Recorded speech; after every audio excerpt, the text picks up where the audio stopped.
for the masses. Headline edition, July 8, 1947. The Army Air Forces has announced that a flying disc has been found and is now in the possession of the Army. If the game is rigged, change the game. Game changer. I occasionally think how quickly our differences worldwide would vanish if we were facing an alien threat from outside this world. This is Fade to Black with your host, Jimmy Church, on the Game Changer Radio Network and KGRA, the Global Radio Alliance. I need your help to get to the year 1985. You are listening to Fade to Black with Jimmy Church on the Game Changer Network. Well, welcome. Fade to Black. Bespoke radio for the masses. Yeah, man. How you doing? Today's Monday, September 24th, 2018. 270 days into the new year, just 95 days left. We are live from a bunker somewhere in the middle of beautiful downtown Burbank, California. And I would like to welcome everybody listening all around the world, all across the United States. Hither and thither, to and fro, back and forth, up and down, east and west, north and south, far and near. This is Fade to Black for KJCR, the Game Changer Network, and KGRA, the planet. I'm your host, Jimmy Church. What is cracking, everybody? How you doing? Monday. Yeah, nothing like getting back in the chair. You know what Rita and I did last night? Went over to our brother's house with night vision on the patio. That's how you do it, man. You break in the family one at a time. Man, that was so much fun. Saw something, too. That was even better. But anyway, it's Monday. Back in the chair. So good to be here with all of you. Got an amazing week lined up on Fade to Black. And let's just go over that right now. We've moved things around this week. We're going to do 4 shows in 4 nights. Well, we always do 4 shows in 4 nights, but we're doing 4 shows in 4 nights. And what I mean by that is no Fader Night this week. That's right. We are doing 4 straight shows. Okay? And so what we're going to do this week, tonight, very excited. We've been working on all of this for quite a while. Tonight, Mitch Horowitz is here. And we're going to talk about his new work, The Miracle Club, How Thoughts Become Reality. And we've got a lot of things to talk about with Mitch tonight. And the book is just part of it. He's a very dynamic author and researcher and a public speaker. Very cool guy. And lots to do with Mitch. And I'm going to get all of it in tonight the best that I can. So that's tonight. Tomorrow night, John Greenwald is going to be here. We're going to talk about the recent documents on the Japan Airlines UFO incident and also a new document, only one, that has been released with Freedom of Information Act concerning ATIP. So that is tomorrow night. Big show tomorrow night with John Greenwald. Wednesday night, Julia Mossbridge is going to be here, PhD. And we're going to talk about precog and time travel with her new book, The Premonition Code, which I have here. It's a great book. So that's Wednesday. And if that wasn't enough, kids, that wasn't enough, Thursday night, brace yourselves, Dean Radin is here. I have been wanting to have a conversation with Dean Radin for years. Finally, Thursday night, Dean Radin is on Fade to Black. So how was that? That is, I tweeted it out today. I was like, man, what an amazing week. You got Mitch Horowitz, John Greenwald, the Black Vault, Julia Mossbridge, and Dean Radin all in 1 week. Oh, somebody pinch me. I love my job. So there you go. No Fader Night this week, but we're rewarding you with 4 shows, 4 nights, 4 amazing guests. 4, 4, 4. All right? All right. On Stellar, you know what to do there. OnStellar.com. I'm a big social media guy. Love social media.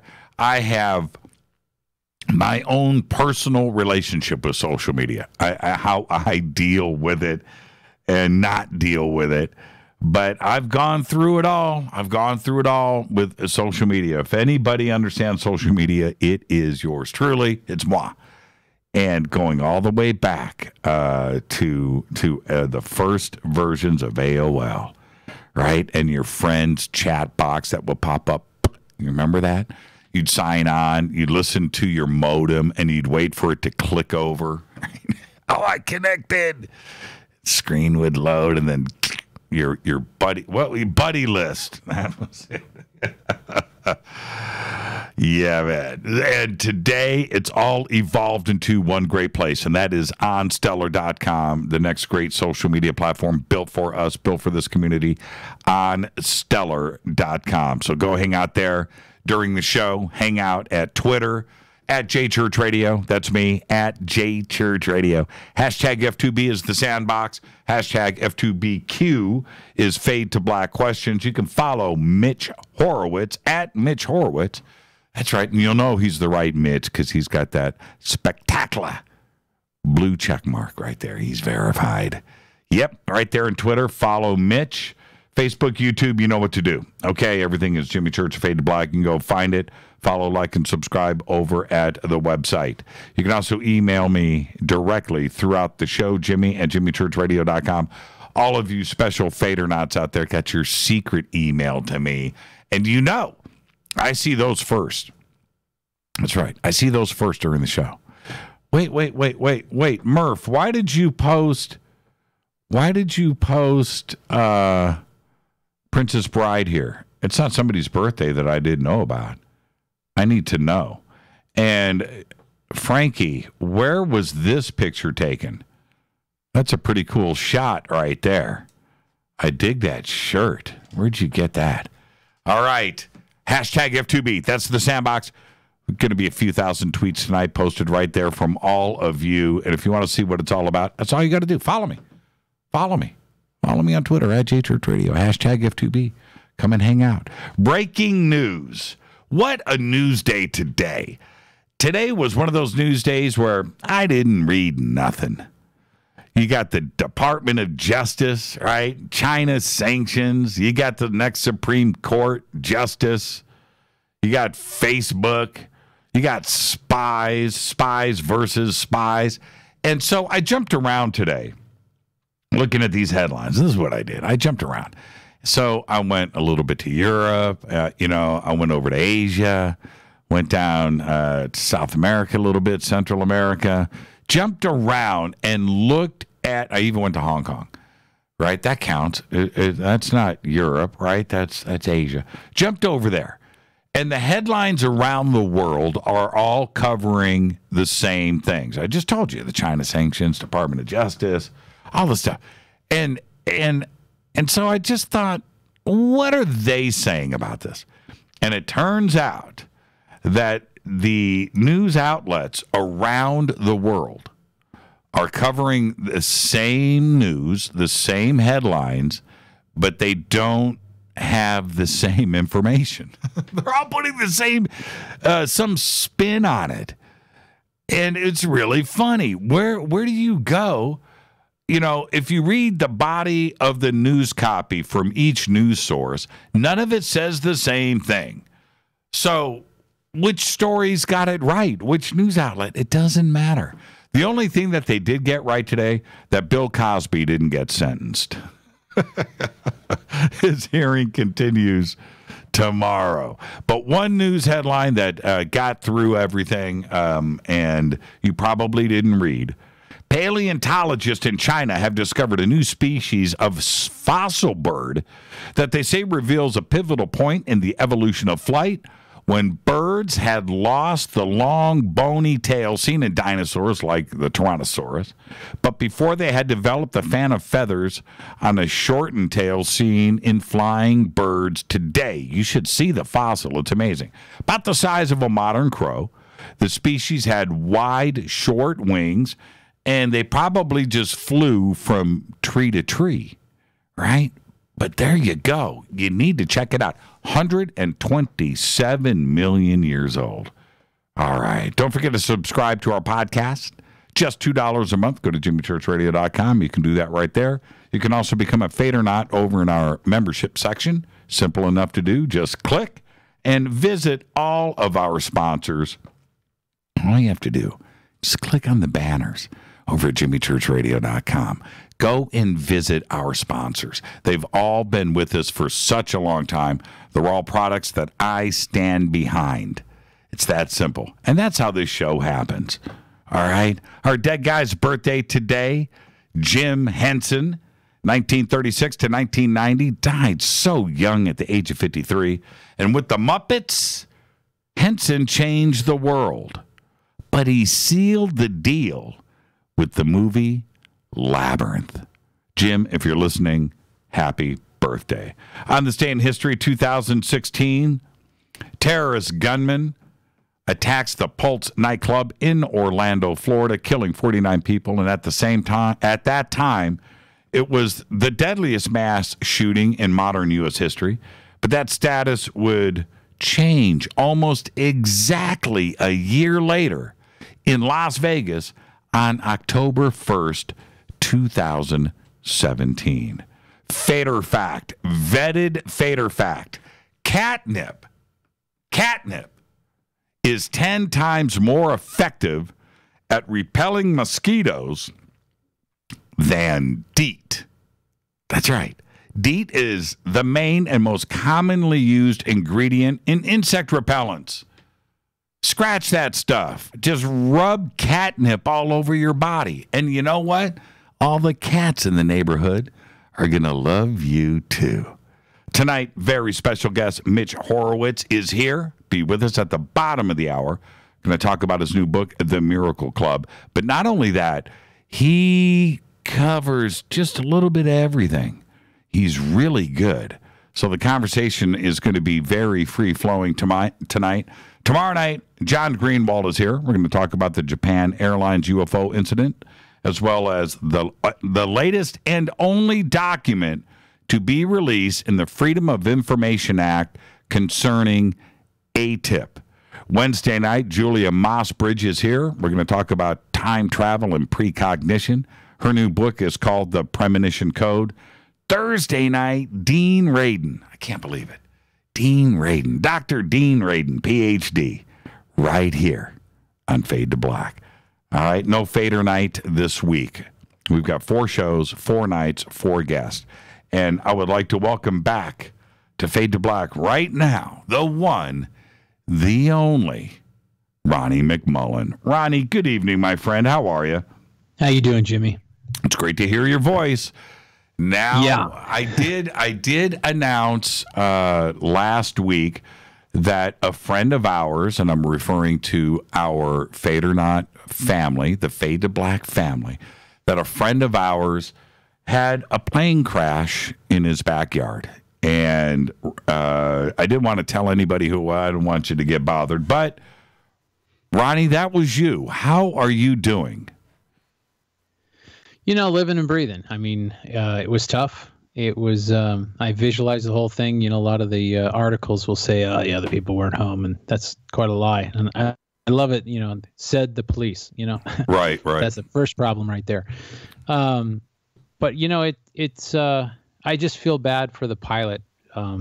It cost him his life. And, you know, to see all the issues that went on was tough. It was really tough. You kind of think, you know, and I was telling somebody today, you know, I have a nice backyard that's kind of like my Zen area. I've got trees and fruit trees and, you know, roses, and it's just really beautiful. fountain, all that kind of stuff. And you have an airplane crash in your backyard, and all of a sudden the word safe goes right out the window. Right, of course. Well, the pilot, what happened? He first of all, the engine quit, and so he was dropping altitude quickly. He topped my garage. I've got a 2-story garage. He topped my garage, took the tile off one end, and that kind of tilted him to the left. It put his running gear in my workout room, and then he cartwheeled into my backyard. So when I was looking out the sliding glass window, which, I don't stand at the sliding glass window all day, so it's just everything was very weird. All I saw was this white. That's all I saw, because I was looking at the underbelly of the plane. Mm-hmm. And it just was strange because, 10 minutes before that, I was taking my dogs out to go do their business, and I was standing in the exact place that the plane landed 10 minutes before. So timing is so incredible. I was in the workout room 20 minutes before. So it's just strange, it makes you think about life and appreciate life. Well, it does, of course. I talked to you right after the crash, and you had told me that the pilot, and we'll get to that part in a second, but that the pilot was, that the fire department and the ambulance got there in about 5 minutes. You said that was just amazing. They got there right away. And then they evacuated the pilot, and you didn't know the status of the pilot. Did he survive? No, he passed away. 80% of his body was burned. What I talked to in my backyard was probably adrenaline, even though he was answering correctly. And his words were, "I'm toast." And I said, "No, you're not." And of course, he didn't look good. And I said, "No, you're not." And I said, "I got to get you out of here," because the plane at that point was on fire, and it was about, maybe 10 feet away. And I was thinking, if that thing's empty of fuel, because obviously it cruised in here on no motor, if it's empty of fuel, it's a bomb. And, it crashed right next to an outbuilding that I had that was, all wood. So if that exploded, it would send wood bullets into who knows where. So I was trying to get him, and I said, "Let me help you," and I'll and he goes, "Please don't touch me." How old was he? 70. In fact, I think it was 3 days. He'd be 71. So he was almost 71 years old. And he was a fighter pilot. He flew cargo, 727s. He was a flight instructor. We're not talking. This guy was a hero in everything he did. And a friend of his came over to my house a couple days later, and I said, "You wouldn't happen to have a picture of him, would you?" And he goes, "Yeah, you want a picture? Yeah, I'll show you a picture." So he showed me 3. One, he's smiling ear to ear, teaching his granddaughter to fly. Another one, he's just looking at the camera because he's flying. He's just smiley. And another one, when I saw, so all the 3 pictures I saw, he was completely smiling. So I've had a few people say, well, at least he died doing what he loved, because he loved to fly. He said that he was toast, and I know that, there's 2 things that come into play there. One, anybody is going to want to assist and perform rescue and help somebody survive. And then the other part of it is, officially, all of the emergency services tell you, do not move anybody that's been in a crash, that you could potentially harm them more than they already are, right? Yeah. So you're kind of stuck there.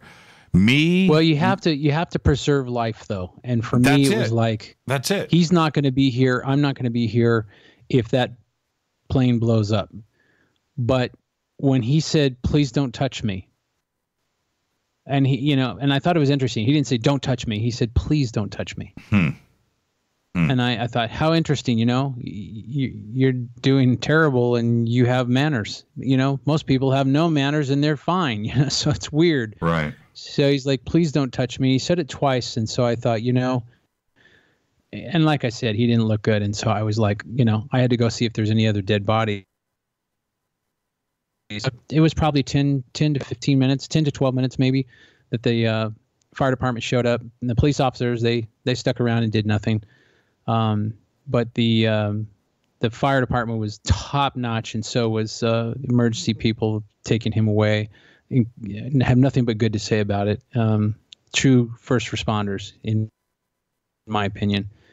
If you can't be a part of fixing it, get the flip out of the way. Yeah, I know. We don't need 6 cops from who knows where standing there with their arms folded, and that's what I saw, and it just torqued me. I was like, I wanted to say, get off this is private property, get out of here. But, that probably wouldn't go over real well. So, man. But it was a tough incident, and sorry. That day, because it happened at about 10:30 in the morning, and that day I was asking God why this happened. I mean, you look at it, I think we were talking off air about the chances of having an airplane fly in your backyards.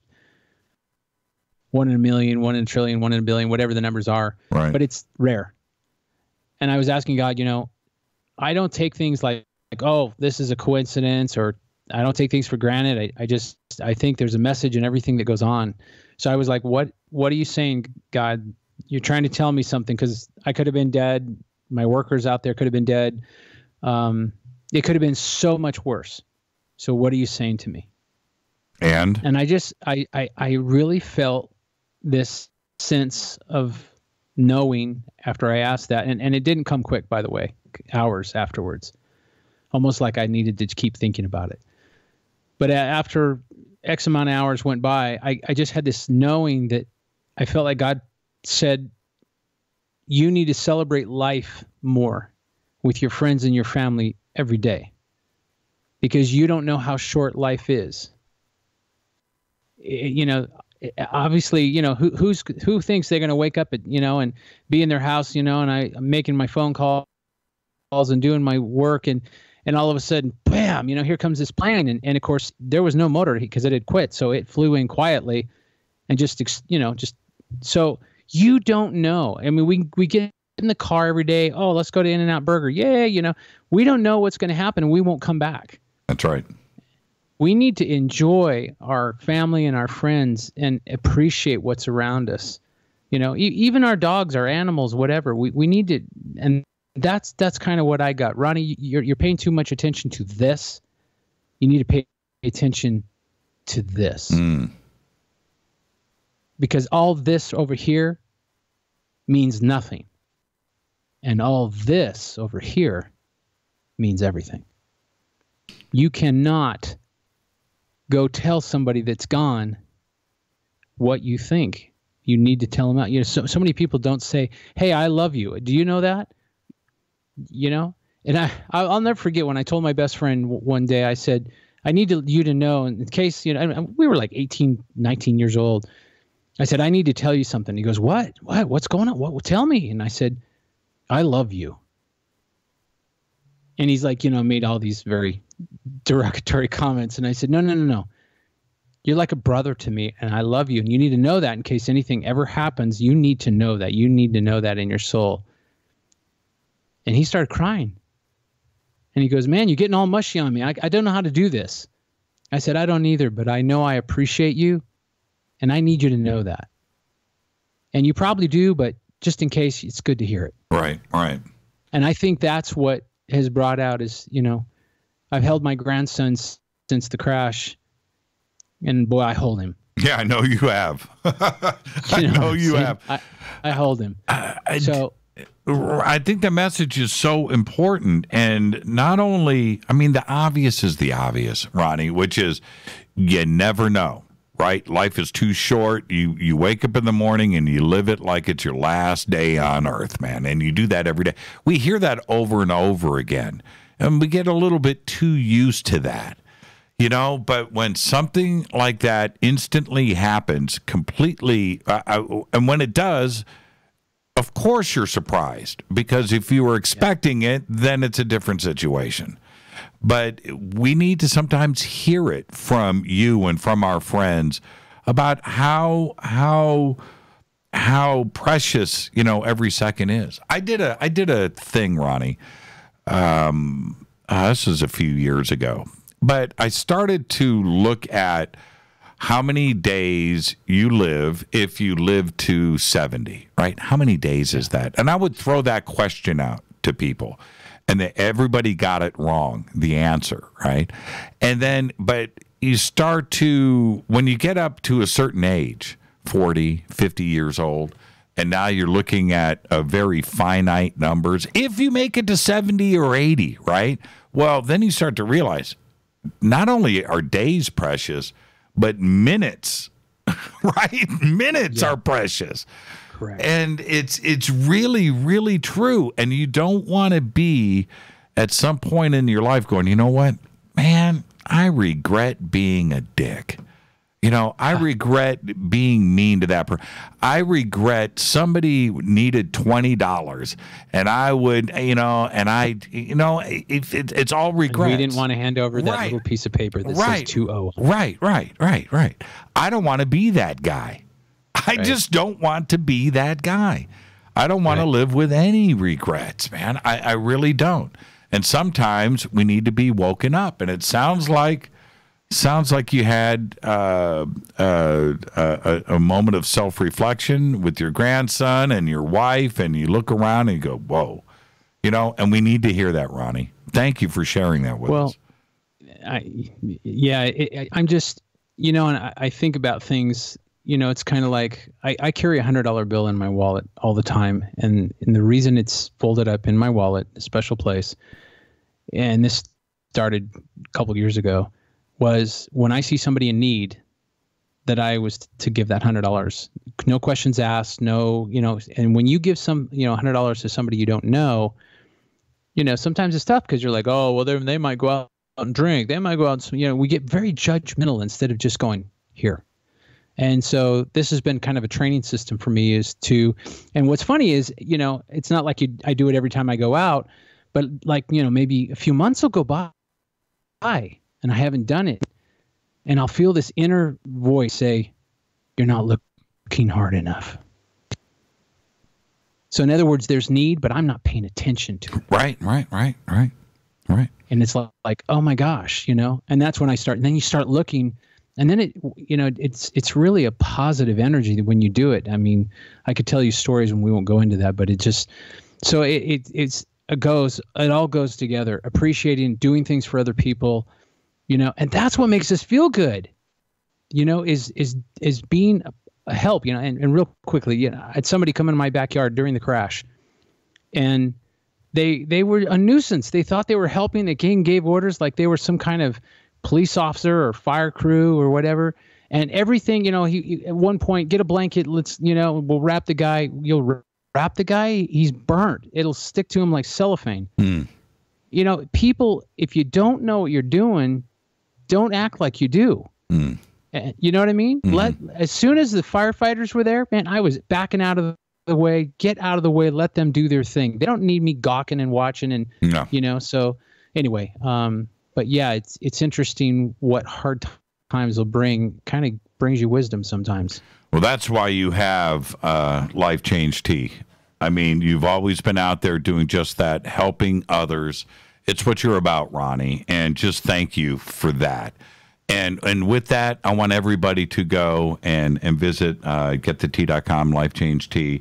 Ronnie's been with this show for such a long time, one of the great people on this planet. Ronnie, thank you so much, my friend, and don't ever change. Thank you. I appreciate it, Jimmy. Ronnie, you're the best. And I say it every single time you're on the show, but Ronnie, you are the very best. Life Change Tea. Getthetea.com. Head over there. Ronnie is doing nothing but helping others. It's what he does. This is Fade to Black. I'm your host, Jimmy Church. That is Ronnie McMullen. I'm going to get out of here. When I come back after this short break, Mitch Horowitz is here. Stay with us. Thank you, Ronnie. All the best.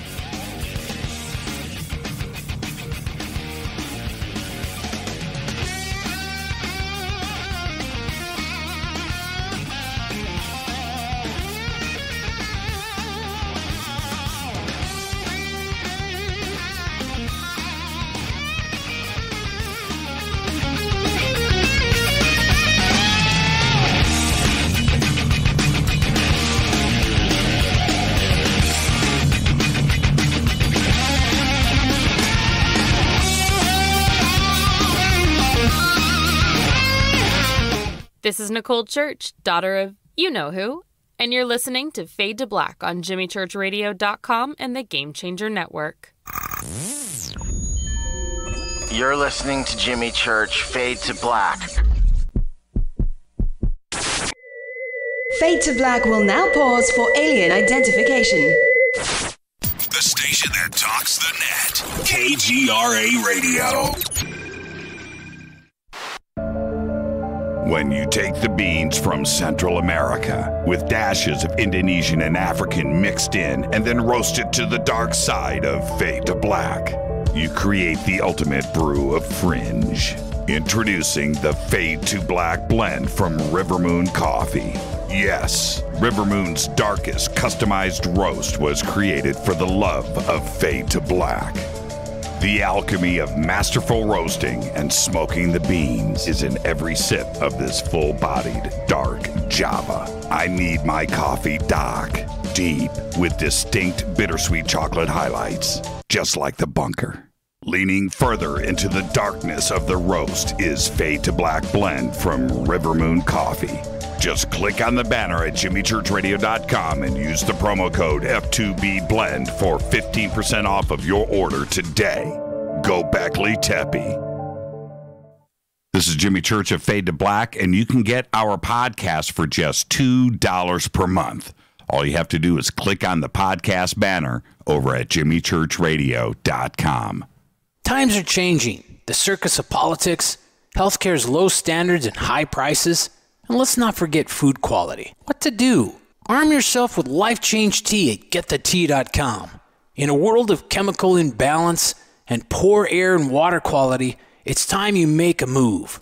Log on to GetTheTea.com and stock up on organic non-GMO supplements. Don't forget the tea. Cleansing your body never felt so good. And we have a brand new tea called Takedown Tea, which helps support healthy glucose. All natural body support so you can be at your best, naturally. All you have to do is log on to GetTheTea.com. That's GetTheTea.com. We're not a fad that comes and goes. We are the real deal. Join us and armor up. GetTheTea.com. That's GetTheTea.com. Changing America's health one tea bag at a time. 9 out of 10 geneticists agree. Fade to Black is not your father's radio show on the Game Changer Radio Network and KGRA, the planet. Do you want to lose weight but have no idea where to begin? The Fast Start Diet, a 3-day weight loss plan, is the answer. 3 days of nutritionally balanced, calorie-restricted meals delivered right to your door. No shopping, no measuring, and no cooking. Everything is prepared for you and ready to eat at home or on the go. The Fast Start Diet has all the amazing benefits of intermittent fasting without starving. We've helped thousands of people who have struggled to reach their weight loss goals. Isn't it time we helped you? With the Fast Start Diet, you'll lose weight and feel great. Find Fast Start Diet on Amazon or go to FastStartDiet.com and use promo code TALK to get 10% off your first box. And as a special bonus, Fast Start will include their #1 rated Lipo3 appetite suppressant spray free with your order. This is Jimmy Church. And whatever your diet plans are, do what I did. Go to FastStartDiet.com. Hi, this is Rob Reiner from Anvil, and you're listening to JimmyChurchRadio.com. What's up? I'm Chris. What up? This is Kyle Massey, and you're listening to Jimmy Church Radio.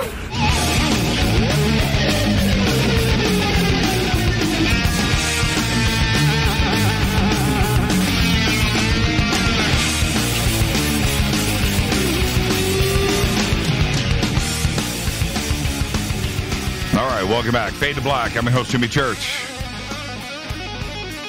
Tonight, Mitch Horowitz is here. What a great week we have lined up on the show. Tomorrow night, John Greenwald is going to be here from the Black Vault.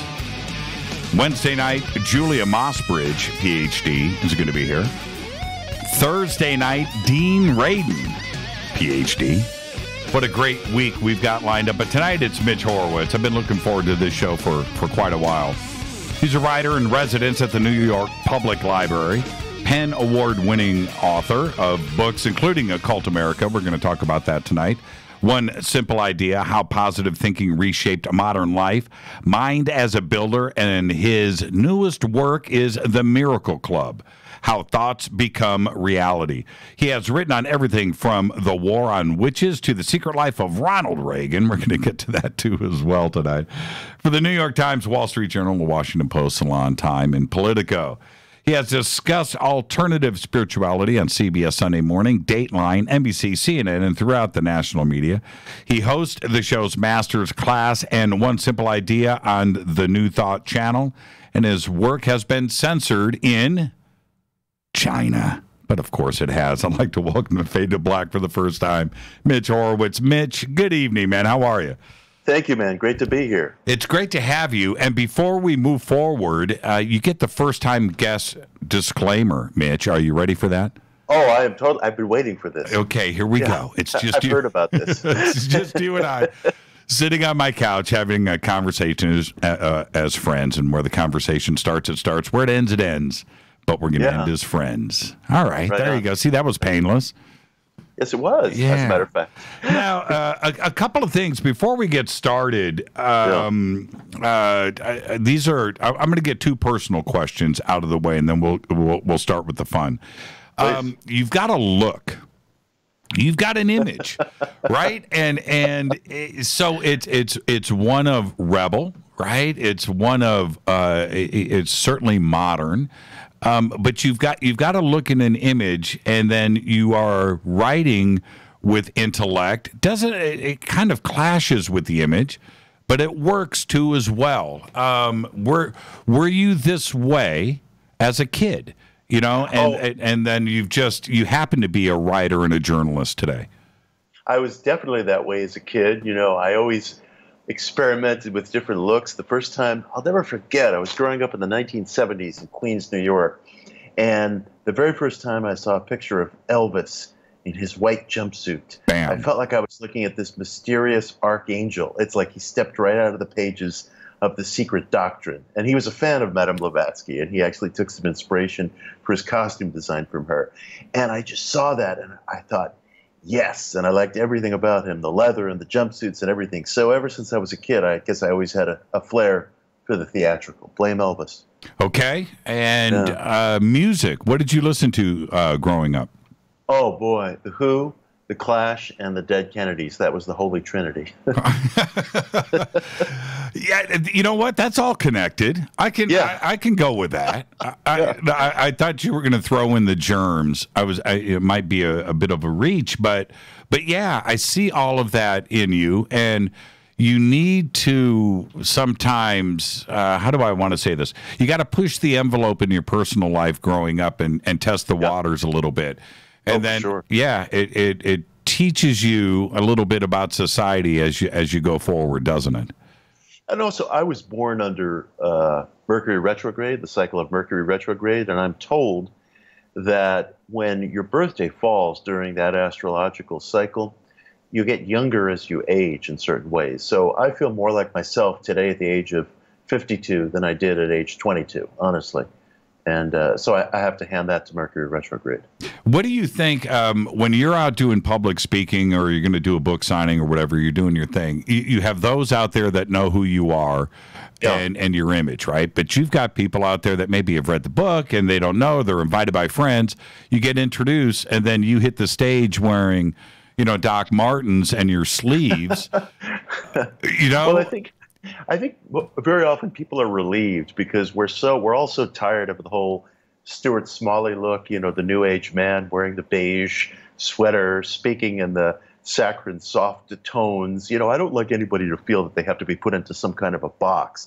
And I feel like new age culture is on the brink of caricaturing itself. Maybe it passed that brink, several years ago. And I think we should all be able to kind of dialogue with one another without expecting that there's a certain cultural place that you're going to come from. So, very often people are kind of relieved by it because if I'm talking about some sort of mystical or spiritual topic, people are so accustomed to the scent of frankincense in the air, and somebody who's dressed like Stevie Nicks, no disrespect to Stevie Nicks, who I love, but, we can go beyond that. We don't have to be wearing robes and beads all the time, and I think it's healthy to break out of that mold. Yeah, those stereotypes, even, and you're so right about that. When you go out, I speak at a lot of UFO conferences, right, and conspiracy conferences, and I go out, and that stereotype certainly, and it was deserved from the 70s and from the 80s of gray-haired older generations, and that there are no youngsters there. They don't get. Today, I go to these conferences, and I have to say it's equally divided. I've got my young fans and old fans, but the genre itself, I look out and I see throngs of an X-gen, it's right there. Yeah. And I love it. And they know more about ufology and history than I do. Definitely.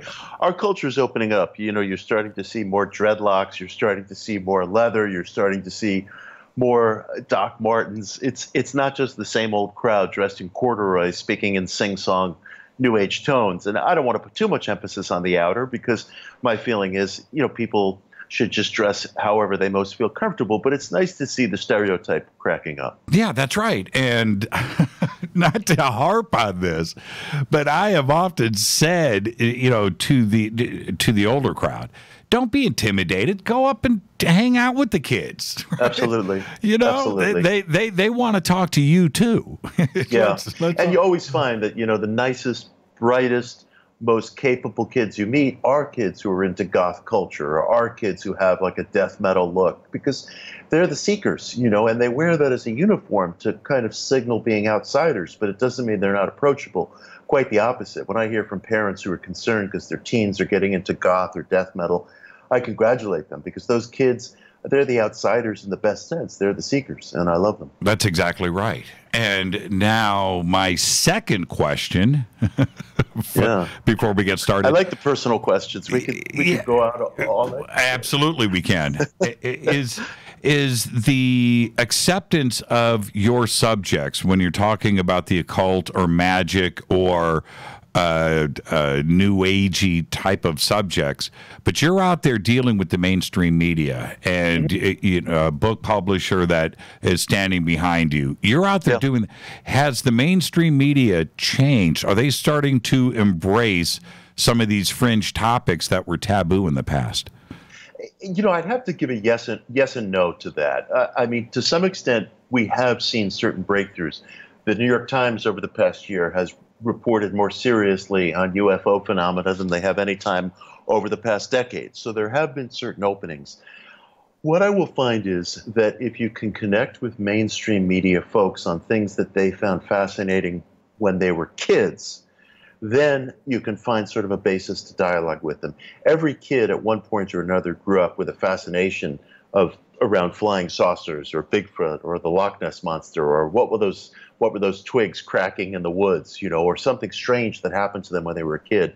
I will find people who are hardcore mainstream people who will come up to me and tell me, I'm not into your subject matter at all, but I do have to tell you about a time where I had this clairvoyant dream, and they'll start talking to me about something that's more wild than anything I might have been speaking about from the podium. So if you can catch people sort of out of uniform, so to speak, if you can catch people and talk to them about something that enchanted them when they were a kid, or just some very strange thing like a prophetic dream or an ESP experience that they had that they want to disclose to someone, they can open up to you. But then when they get back to their tribe and they gather around the water cooler Monday morning, so to speak, they'll deny it all. There is still a pervasive cynicism that you also find within the mainstream media, and I find that a real drag, because I always will reach this point when I'm talking to a producer or a reporter or an NPR host or somebody you would think of as being very mainstream, where, when we get off the sociological and we start to talk in terms of belief, sometimes they'll get very uncomfortable, because I do classify myself as a believing historian. And lots of historians, in fact, are believing historians. They don't wear that label because they think it's compromising. But I try to be open and honest with people that I'm also a personal explorer within the occult subject matter that I write about. And they sometimes find that difficult to take. That's a battle that still has to be struggled with. But again, the irony is, if you look at most religious histories, for example, coming out of Judaism, Catholicism, or the new religions like Mormonism, or different branches of Protestantism, almost always the individual historian is a congregant within the ranks of those faiths. And if you press that person, they would concede to you they are a believing historian. I volunteer that because I want people to know where I'm coming from. It just so happens that the material I'm dealing with is more outsider material. But almost every historian is coming from some sort of a congregational perspective, some sort of critical sympathy for his or her subject matter when they're writing about religion, usually. But that's a battle that still has to be fought in the mainstream. Right. And are you suggesting, which I think it's kind of my belief, that those outlets, certainly like the New York Times or the Washington Post or CNN or Fox, when they suddenly start covering a subject like UFOs that they ridiculed, cue the X-Files music, right, in the past. Yeah. Suddenly taking it serious. Do you think that is those journalists always believed in UFOs, but now suddenly they have the opportunity to come out of the closet, if you will? In some cases, I definitely have met journalists in the mainstream who are looking for an opportunity where there's a safe zone to discuss this subject matter. They want a safe zone. And if you can supply them with that safe zone where they feel like, you come to the table with serious bona fides, you're not going to push them, out beyond the margins on certain issues, then they're willing to disclose things. But just the same, the mainstream can also close the door. After the New York Times reported, I thought very gallantly and very bravely, on some of the Pentagon Air Force UFO sightings that we have on video. One of their columnists, Ross Dithwaite, wrote a column talking about how this is all fantasy, this is all unicorn land, this is all fairy tale land. And he cited the work to back up his point of view of one of my intellectual heroes and a close friend of mine, Jacques Vallée, the great UFO researcher, UFO theorist. Mm-hmm. And actually, Jacques' theories on UFOs is that they're interdimensional. And, some of the things that this columnist was trying to sort of run down about the far-out views that you find within ufology or the New Age culture. And, he's quoting Jacques without having really fully read his work and realizing that Jacques lends credence to all kinds of things that go beyond the physicality that we know and we understand. So sometimes the mainstream will crack open the door, but then they'll slam it, or they'll attempt to slam it closed just as quickly on your fingers. Yeah, Ross got it all wrong. If he ever met Completely Jacques, wrong. Yeah, if he hasn't read Jacques, he hasn't read it. He wrote the column in a week, and he just doesn't know the guy's work. Yeah, you meet Jacques and you look in his eyes and you realize that he is actually an ET. That would change Ross's view. It's French. It's the French part, right? Yeah, but Jacques and Dean Radin, who you're having on later this week, they're two of the greatest influences on me. Likewise, Jeffrey Kripal, the religious scholar at Rice University. People of just tremendous intellect, but there's an adventurousness about them, and they really know how to ask a question and pursue it in a serious way, which is what I love. I didn't know we were going to go off on a UFO tangent, but since we're here, and since you're a New Yorker, I have to ask you this: the New York Times is a very influential paper, has been for a long time, and that article that came out on that Saturday, December 16th, 2017, how do New Yorkers take it? Well, there was a kind of a bemusement, and there was I think almost a little bit of a denial, quite frankly. It wasn't as if, making the rounds at the cocktail parties, people were talking about UFOs all of a sudden. But I do think that it was an opening of a door that can't be closed again. I mean, that reportage was serious reportage. There was no irony. There was no winking. There was no smirking.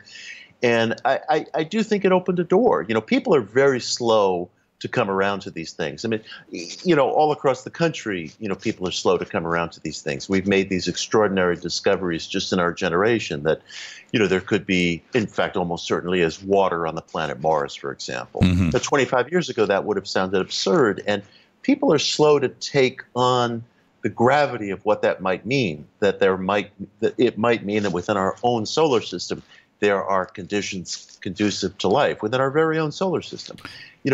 It's almost like it's upending of our conception of what it means to be human, but it's so upending that it's slow to sort of take root. So I would say here in New York, it was noted, but it's slow to take root. You know, there's such a cultural glacier that has to be moved for people to come to terms with this. Well, you bring up Dean Radin, and one of the interesting things that Dean has been out there forcing, and him and his colleagues, there are others, he's certainly not the only one, but the science side of everything that society and cultures have been talking about for thousands of years, right? Yeah. Magic, the other side, life after death, things, right? And suddenly science today is backing up and vindicating everything that you talk about, Mitch. Right? Everything that you write about. Yes. And our generation, I really do believe that our generation is on a kind of precipice in the way that the Victorians were standing on a precipice when the theories of Darwin began to take precedence in the culture. And people, it's not as if the Victorians jettisoned their religious point of view. It's not as if the Victorians stopped believing in God, not at all. But they had to see themselves as part of a natural evolutionary process of life. It changed their perspective on life. It changed their perspective on what it meant to be human. And likewise, in our generation, quantum physics, studies into the placebo response, advances in psychical research, the precognitive research that Dean Radin and Darrell Bem and others are doing, it's going to challenge our conception, again, of what it means to be human. And this time, we're going to have to take a second look. And I think we are taking a second look at what the mind really is, what thought really is, because we were raised to believe that thought is cognitive function and motor function, and that's it. That's thought. Thought is making lists, and thought is reaching out for your cup of coffee, essentially. And yes, we can, of course, bring to that complex analyses and so forth, but cognition and motor function are what thinking is, and when the gray matter deceases, then thought disappears, like bubbles in a glass of carbonated water. It's just all gone. But now we're coming to understand that thought is extra-physical, that if we can marshal evidence for things like precognition or thought transference, if we can ever and continually deepen the mysteries of the placebo response, which is what we're seeing in a field like neuroplasticity, we're literally seeing thought rewire the neural pathways in the brain. It's literal mind over matter. We're starting to come to terms with the fact that thought has an extra-physical dimension. And the only people who are denying that are people who just don't know the scientific literature or who cling to a point of view that fears that line of thought as irrational, which is a huge mistake, because that line of thought is where science is going. The whole quantum field is asking deepened questions about the observer effect, like nothing we've seen in 80 years. And our generation is going to come to terms with the fact that there's an extra physical dimension to thought. And that's what figures like Dean Radin and others are doing. That's what they're opening up. I find it fascinating when I hear somebody go, dude, I can't believe you just called me. I've been thinking about you. That's amazing, but I don't believe in ghosts. It's like, dude, wait, wait a minute. Right. It's fascinating because if you can come to terms with the fact that we have evidence, we have clinically gathered statistical evidence, let's see, that validates ESP. If you can come to terms with the implications of that, it does mean that the mind is extra-physical. It does mean that life is not confined to these flesh and blood bodies that we occupy for a short period of time. Now, what can be extrapolated from that is so vast that it's almost like we're on our knees just peeking through a keyhole. We're just at the beginning of all this. But once you've come to terms with the fact that there's an extra physical dimension of mind, or at least that there seems to be, and that we've gathered not only testimony, but evidence, statistical evidence to that effect, specifically involving precognition experiments, among other things, it just opens up everything. It opens up a vista onto everything. I mean, it's proof that humanity is not just bound to physical forms. Where that can take you is almost limitless, but shame on us if we fail to ask the questions. Yeah, it's amazing to me where you can have somebody that is absolutely closed down about life in that there's no life after, there's nothing out in the universe. There's no reason to dream. I'm just going to work, pay for my car insurance, and then I die. Right? It's just like, they don't have any. First off, that's boring. But second, they have evidence all around them all day long that there's much more to life, but they choose to ignore it. Yeah, they choose to ignore it, and the materialists are just wrong. It can be stated that plainly. There's a materialist philosopher who likes to use the expression that human beings are nothing other than moist robots. And he's wrong. He's wrong. Because the fact is, we have evidence right now that's been gathered over the past decades, just to cite one small area of research, leaving aside quantum physics and psychical research and everything that may be controversial or controversial in its interpretation. The field of neuroplasticity demonstrates in and of itself that thoughts change neural pathways in the brain, that you're witnessing literally mind over matter. Thought is altering gray matter.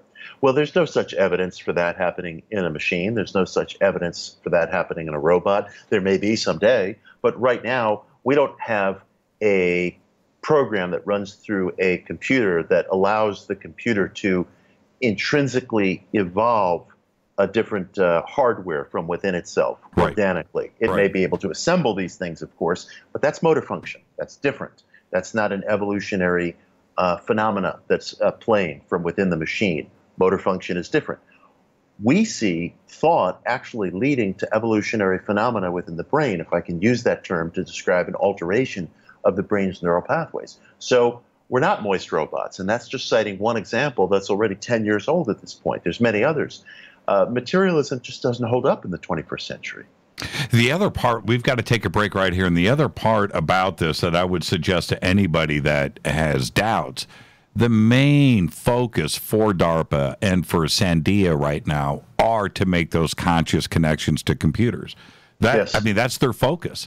Let's take a break right here, Mitch. When we come back, I'm going to go straight at you. I want to know how much you're using your mind to change your life. Let's do that when we come back. Our guest tonight, Mitch Horowitz. His new book, we're going to be discussing that tonight too as well. And the thing is, it's Occult America. One of the things I talk about on the show all the time. Tonight, I've got Mitch here. I cannot wait for this. It's Fade to Black. I'm your host, Jimmy Church. Follow Mitch on Twitter, at Mitch Horowitz. You can follow me, too, at JChurch Radio. I'll be right back.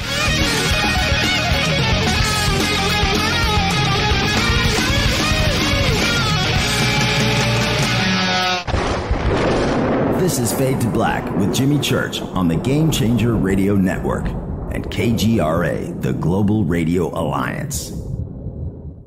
This is KGRA Digital Broadcasting Station, Salt Lake City, Utah, Van Buren, Arkansas. Folks, this is very important information. What's to be said about CBD? AncientLifeOil.com. Our CBD is made from hemp and has 0.003 THC, which means this wonderful product won't get you high, no matter what amount you take. What does CBD do for the body?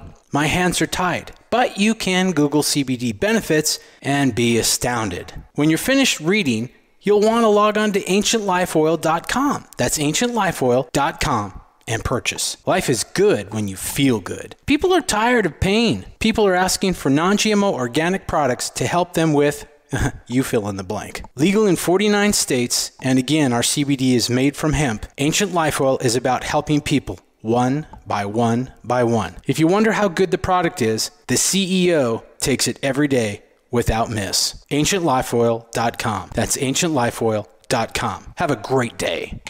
Hello, I'm Katie Lee, and you're listening to my main man, Jimmy Church, on JimmyChurchRadio.com.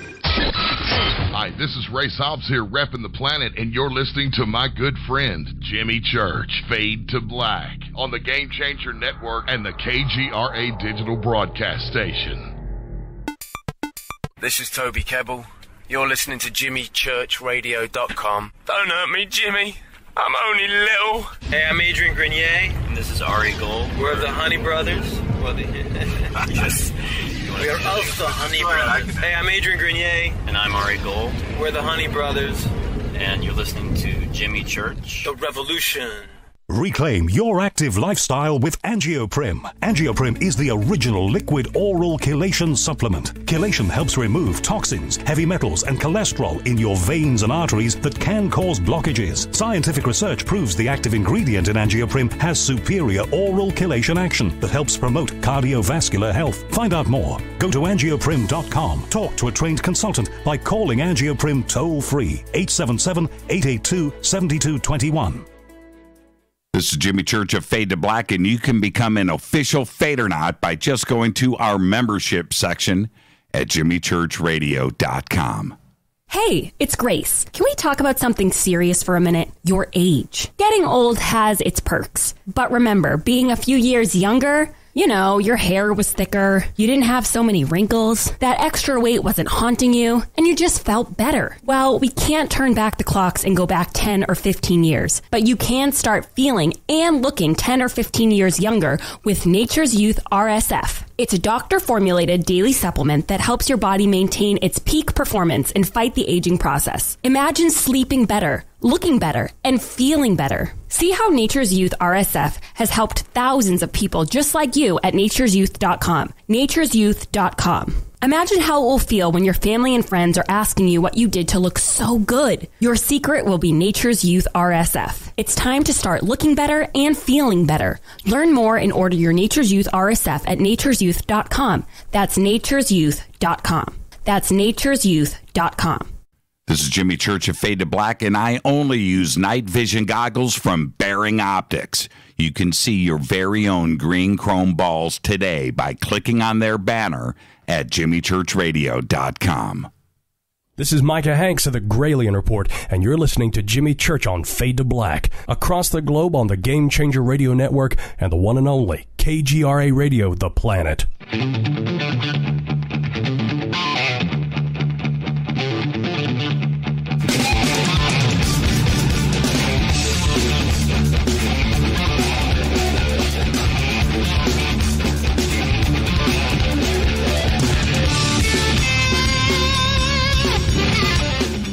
All right, welcome back. Fade to Black. I'm your host, Jimmy Church. Twitter is on fire tonight. I kind of expected this. You can follow me on Twitter at JChurchRadio. Hashtag F2B is the sandbox. Follow Mitch at Mitch Horowitz. Very simple. Now, very simple. Mitch, you're going to be out here in Los Angeles. Can't wait. Can't wait. What are the dates and where are you going to be? I'm going to be speaking at the Philosophical Research Society in Griffin Park. I have 4 dates there, actually 5 dates there. It's a whirlwind. I'm arriving on the 24th. I'm staying through the 28th of October, October 24th to 28th. If you visit me on Twitter, you can find all the dates. I'm giving a couple of talks that are free, a couple of talks that are ticketed. It's going to be a lot of fun, speaking about Manly P. Hall, speaking about the history of the occult, speaking about my new book, The Miracle Club. Last time I was there a few months ago, I just had an absolute blast. I love LA. It's one of my favorite places on earth. And so I'll be there starting on the 24th. You can find me in Griffith Park. I'm camping out there at the University of Philosophical Research, Manly Hall's headquarters. Visit me on Twitter. You'll find the dates right at the top of my page. We'll be there. I can't wait. What size T-shirt? Oh, large, please. Thank you. There you go. Thanks for asking. Yeah, well, I got to do that. You see, our shirts fit your style. You'll be on pitch. Let me. Okay, so one of the things that I love to discuss, because I've seen the own changes that I've had in my life when it comes to putting your mind to something and trying your best to find your bliss and change your reality.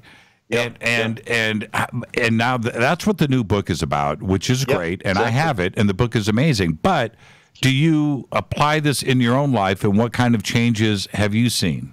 Oh, for sure. I do apply it, and I always make a point of telling people that I'm now 52 years old. I did not publish my book. Wait. You're not 52. I am, man. I am. Okay, all right. Let's let that it's go. Terrible. I don't sleep. So you're an alchemist. I do all the wrong things. But oh, man. somehow I've pulled through. And, wow. Okay.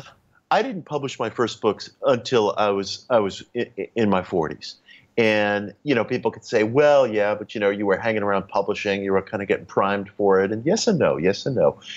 I went into publishing because I had stopped writing. My career as a writer, I felt hit a dead end, went nowhere. And I entered publishing specifically because I was looking for a job as a guy who had left writing behind. And I kind of made peace with it throughout my 30s, as you do. You sort of push things down and you say, gee, I'm not sure if I really stand for anything, but, your spouse or your girlfriend or your boyfriend, if they're a good partner, says, no, you're fine. And, you can find a way of making peace with mediocrity in a certain sense, which is really what I was doing throughout much of my 30s. But I could never leave behind the wish to write and the wish to sort of be in front of the camera or in front of the microphone, rather than just facilitating somebody else's work, which is really a great deal of what you do, frankly, when you're in publishing.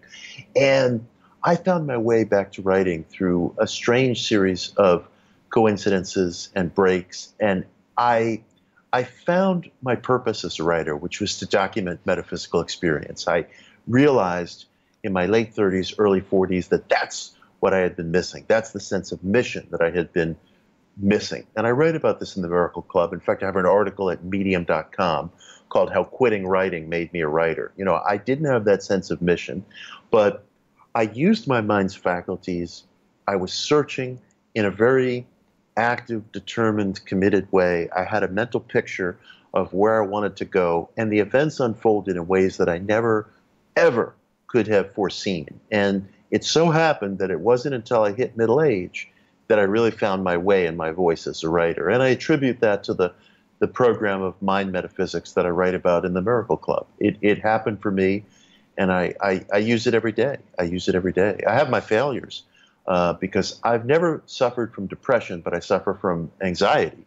And that's what got me into the whole mind metaphysics field to begin with. I thought, there has to be a way of using my own faculties to try to turn this around. And I have to say, I say this to you friend to friend, that made all the difference in my life. It made all the difference in my life because if you and I had been having this conversation when I was age 35, I could not have foreseen the books and the articles and the appearances and the other things that would have flowed out of me. And that's the program that I write about in Miracle Club.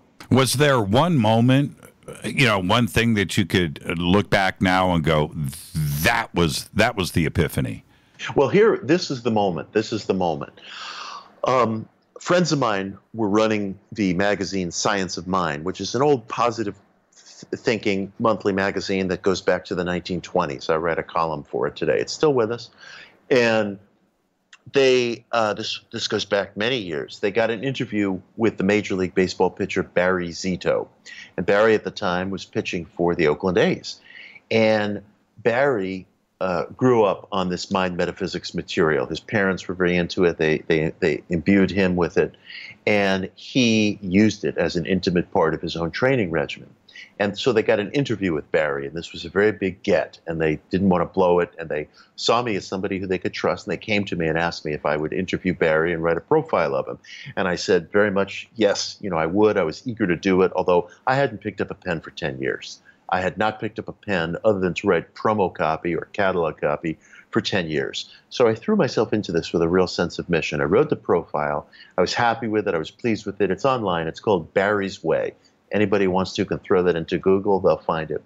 About 2 weeks after the thing was published, this was in October of 2003, I got a call out of the blue from Barry's father, Joe Zito. I had never met Joe before in my life. And he had this very deep drill sergeant kind of voice, and he said to me, "Mitch, this article was terrific. Now you listen to me. You stick with this thing." And by this thing, he meant writing about metaphysical experience. Although he had never met me, he got what I was after. He understood what I was after. And Barry later told me that Joe had played that role in several people's lives. He died in 2013. But Joe Zito, Barry's father, who I had never met, called me out of the blue. He said, I'll never forget his words, "You stick with this thing." And it was confirmation to me. That was a green light that I was on the right path. That was an epiphany. Now, what about the other side of all of this, which, when we're talking about tarot or Hermeticism or Ouija boards, occult history, this is, for most people, a life's journey of knowledge and truth-seeking. Yeah. Did you have that growing up, or did all of this come much later in your 40s? It was both. I had it growing up. When I was a kid growing up, I was interested in UFOs and astrology and was really hungry to know where all these ideas came from. I was very interested in folklore and mythology. And then when I entered my 20s, my 30s, I grew distant from it somewhat. I got more into politics. But I grew really tired of politics in the sense that I felt as if I didn't have anything original to add. I mean, especially here in New York City, everybody's into politics. And New York did not need another guy bopping around writing book reviews for the Village Voice. That just was not something that our culture was calling for. And I felt sort of lost. I felt like I was just a guy, one more animal in a barnyard full of animals. And then I was fired. I was fired from a political publishing house. And I was looking around for jobs at new publishing houses and newspapers and stuff. And I got a lot of wonderful interviews. I mean, you wouldn't believe the interviews that I got. I was speaking with John Kennedy Jr. at George Magazine, a magazine he was launching. I was speaking with Louis Lapham at Harper's Magazine. I was speaking with the chief executive editor of the New York Times. But these things all amounted to almosts. They were all these almosts. I wasn't getting anywhere.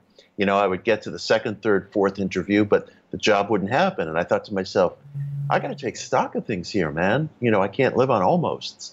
And so I was offered a job by a New Age publishing house, which was at that time called Jeremy P. Tarcher, or later came to be known as Tarcher Penguin. And they opened a door for me. And I said yes. And my friends thought I was crazy. They thought, are you a lunatic? It's like you're kind of going from the world of literary journalism and high-tone publishing to this New Age backwater, and they thought I was nuts. But I had a feeling that it would be the right thing, and I feel that when somebody gives you a yes, you should take that very, very seriously. It's like somebody extending a gift to you. You accept it. And so I accepted it. And I went there, and I found myself. I found my voice as a writer. I found what I needed to be working on. I discovered the kinds of metaphysical books on that backlist that brought me back to what I was passionate about when I was a kid, and I never looked back. I spent 20 years there. It defined my life. Manly P. Hall, I'm going to jump into this. I've got a bunch of, I'm sure you're watching Twitter right now, and there's a lot of questions that are backing up there, and I promise everybody I'll get to some of them. But Manly P. Hall, and when you start to go through this journey, and you get into Manly P. Hall's, not only writing, but his public speaking was absolutely extraordinary. Yeah. How right did that man have it? Oh, he was, I mean, he's just one of the greatest influences on me.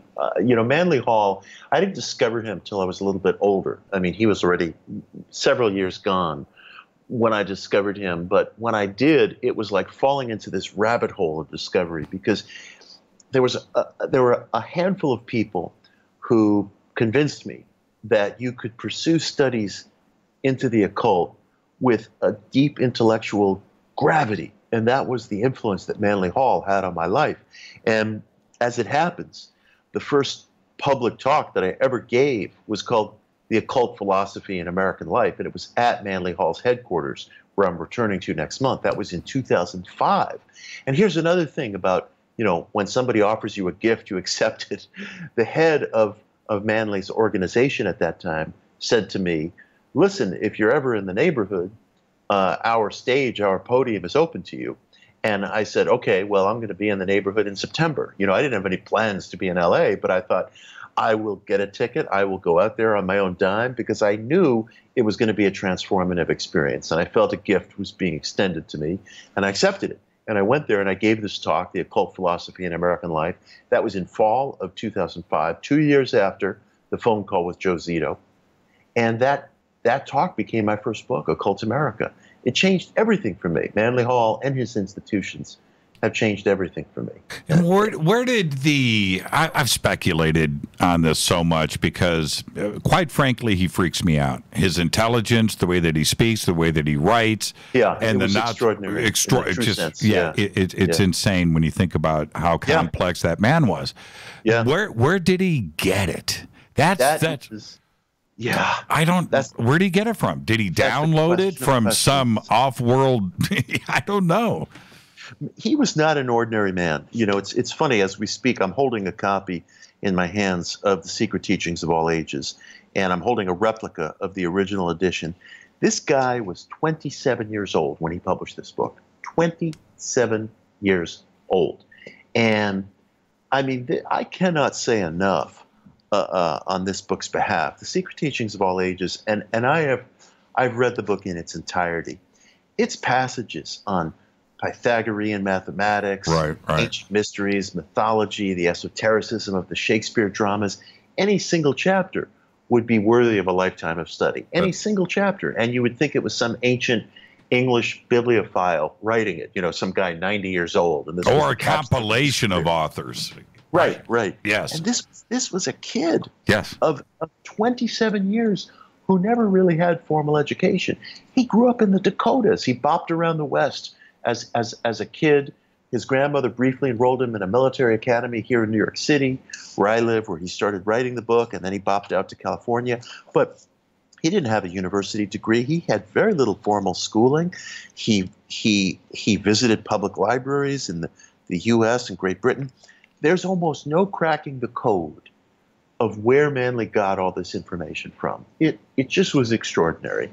I mean, any terms that we could come up with would be insufficient. And he was touched by something, and he was not an ordinary man. No, and you look back, and I ask anybody, look back to when you were 25 years old. Oh, my God. Where were you? I was barely figuring out how to intonate a guitar with a Boss tuner, okay? Yeah. That's where I was. I was trying to find precision bearings for my skateboard. Yeah. And here he had already completed what anybody else would, multiple lifetimes. And I don't understand where he got it from. I think I can go with a paranormal or supernatural answer with that, because it's the only thing that kind of makes sense. Yeah, it's extraordinary. And, I write about Manly's life in Occult America, and I'm learning more and more about the dimensions of his life. I have an anthology. I just finished assembling and introducing an anthology of Manly's historical writings called The Secret History of America, which is going to come out next 4th of July from St. Martin's Press. And that was a real joy to work on. And I found, actually, as I was working on that, and I've been writing about this maybe for the past 8 or 9 years, there's absolutely no question that Manly had a relationship with Ronald Reagan. Reagan quoted from Manly's speeches, uncredited. I discovered in some of Reagan's speeches going back to the 1950s up through the second term of his presidency that he was actually using phrases and terms that came directly out of Manly's work. And Reagan had made, he had made sort of indirect references to having met the author of some esoteric works. And I've done as much historiography as I could bring to the matter, and I think it's beyond question that Reagan and Manly Hall had met, had exchanged ideas, were friendly. And I know without question that Reagan was quoting from Manly in some of his speeches because the phraseology is identical. This is something I've written about for the Washington Post and other places. So Manly had some interesting connections to mainstream political culture as well. I mean, his influence really extended. Now, what about, let's take that thought a step further. I know you've written about this, but the audience is probably going to hear some of this for the first time. Back in the 70s and 80s, there was chatter on the street, somewhat in mainstream media, that there was something esoteric going on in the White House, right? That Nancy was into this, and astrologers, and there was something going on where they were consulting. There was that, but back in the 60s and 70s here in Southern California, it was less populated. Everybody was they knew each other, certainly in social settings too as well. And I wouldn't doubt if Ronald and Nancy were into this, that of course they cross paths with Manley and his people. But how far did it go? Did it make it into the governor's mansion here in California? And did Manley go all the way to the Oval Office? Not physically, but certainly philosophically. Philosophically, yes. And, I've written about this in a number of places. My book, One Simple Idea, which is about the positive thinking movement, Ronald Reagan plays a role in that book, which the Chinese government was kind enough to censor. And in that book, I write about the relationship between Manly Hall and Ronald Reagan. And there's no question that Manly's ideas about America as a kind of holy grail among nations, as a kind of vouchsafe keeper of personal liberty and the protection of the individual search for meaning, this idea that America had a special role to play in the world as kind of a keeper of the flame of the search for meaning, as a protector of the search for meaning, at least in its highest moments, in its highest ideals. That was part of Manly's outlook on American history. Manly felt that America was the recipient of certain esoteric ideas that had been vouchsafed in Freemasonry and the Rosicrucians, in certain esoteric brotherhoods. These things were influences on some of the founders, including Washington and Franklin, and that in however flawed a way, these things were enacted in the new nation, and that America was the recipient of certain ancient esoteric ideals, particularly involving the individual search for meaning. That idea touched Reagan. That idea can be found in Reagan's speeches. Reagan would talk about such things in front of audiences ranging from CPAC to literally millions of people watching television for the Statue of Liberty centenary celebration. And he's quoting Manly P. Hall. It is absolutely mind-blowing, but the textual evidence is as plain as day. And I've written about it for a lot of mainstream places. And mainstream historians like Rick Perlstein have quoted me on these topics. There's no question that Manly's philosophy did influence Reagan's outlook. So, that's an affirmative answer to your question about whether certain esoteric outlooks have reached the Oval Office. Figuratively speaking, yes. And what about the references to Joan Quigley and other astrologers and Nancy?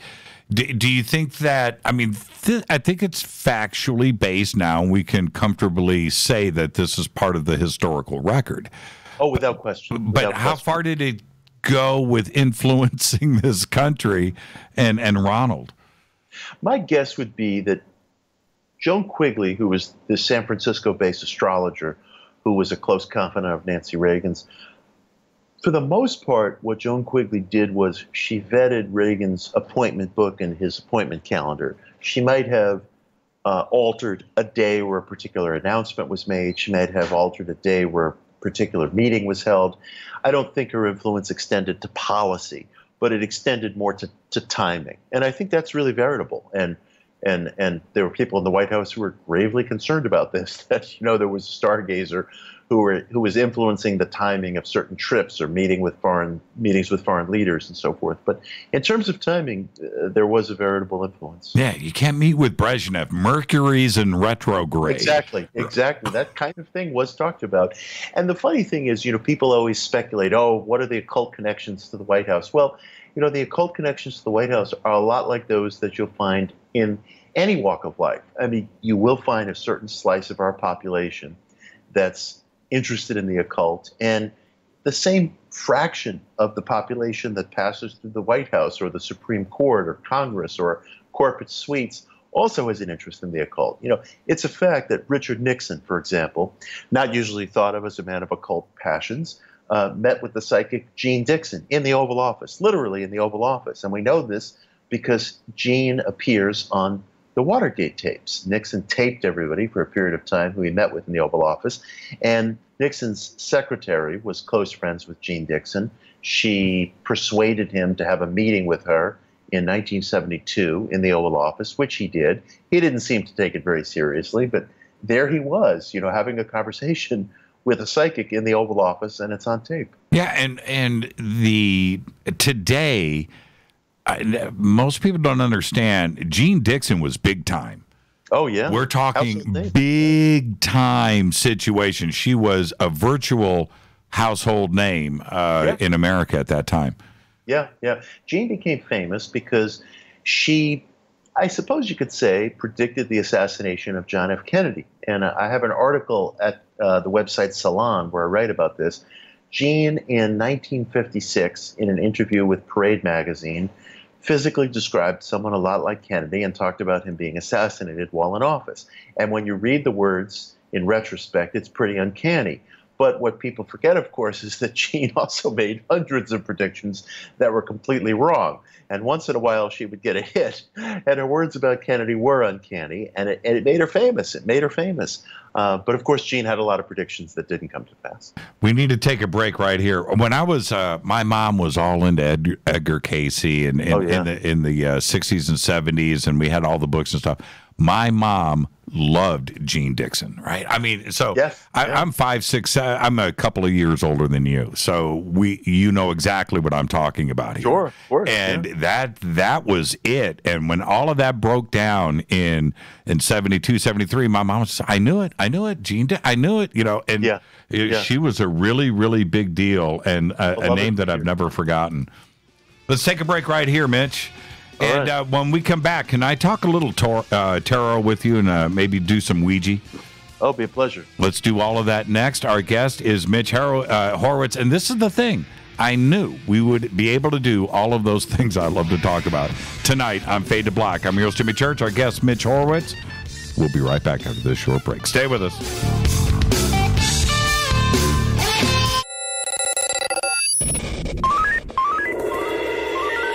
Way out here, we listen to Jimmy Church. You're listening to Fade to Black. Always on the edge of the hottest alternative talk. Jimmy Church with Fade to Black. KGRARadio.com. ¿Qué tal, mis amigos? Yo soy Mario Carson, el tiburón, y los invito para que escuchen a mi buen amigo Jimmy Church Radio. ¡Claro que sí!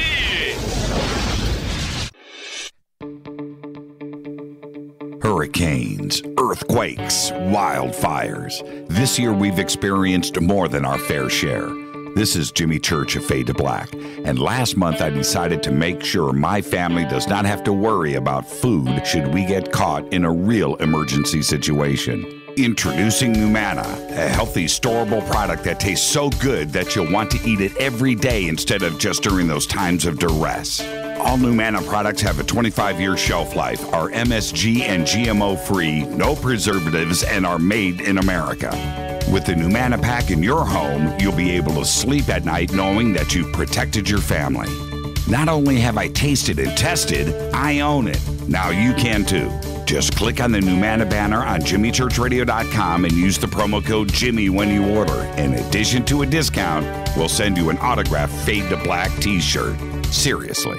Go Beckley Tappy.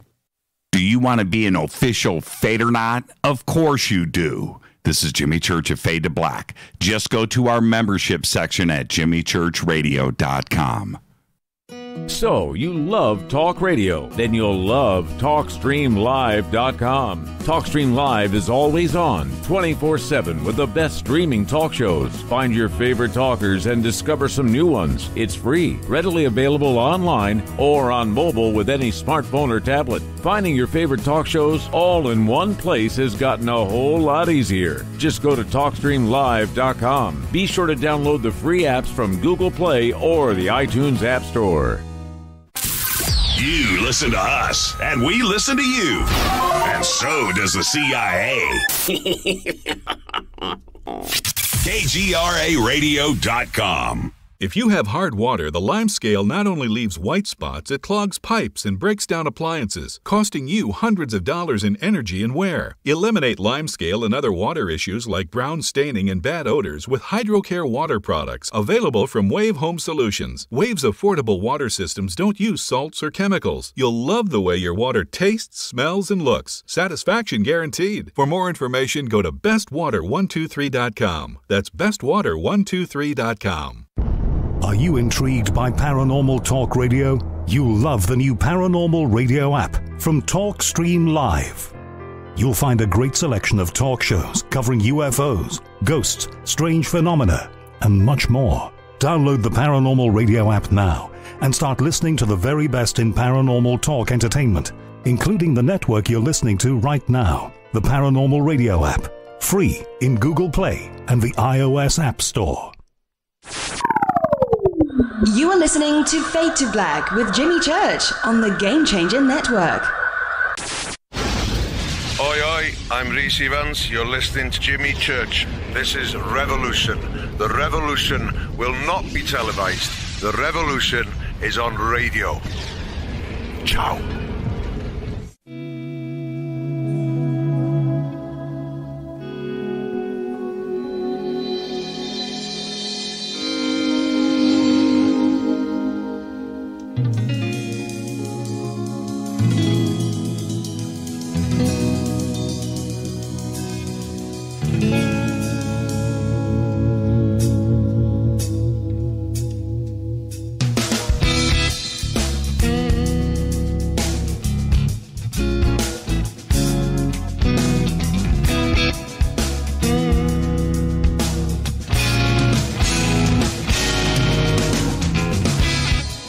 Back, Fade to Black. Our guest tonight, Mitch Horowitz.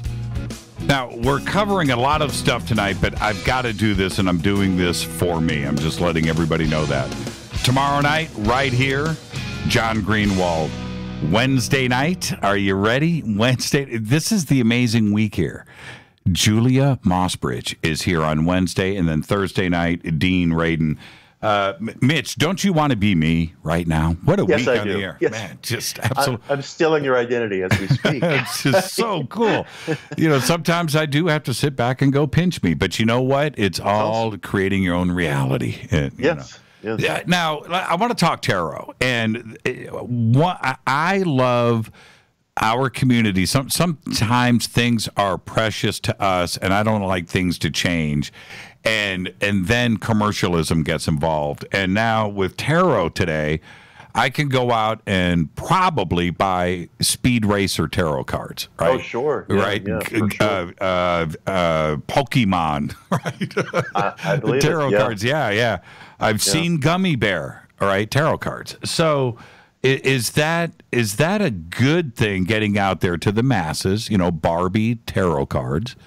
Or is this something that is infringing on something that is still a little bit sacred and precious to us?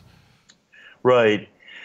Well, it's inevitable, of course. Everybody's heard of the Ouija board, and at one time, in the 1880s, the Ouija board was a homemade device that spiritualists or people who like talking to the dead were using in their kitchen or in their parlor.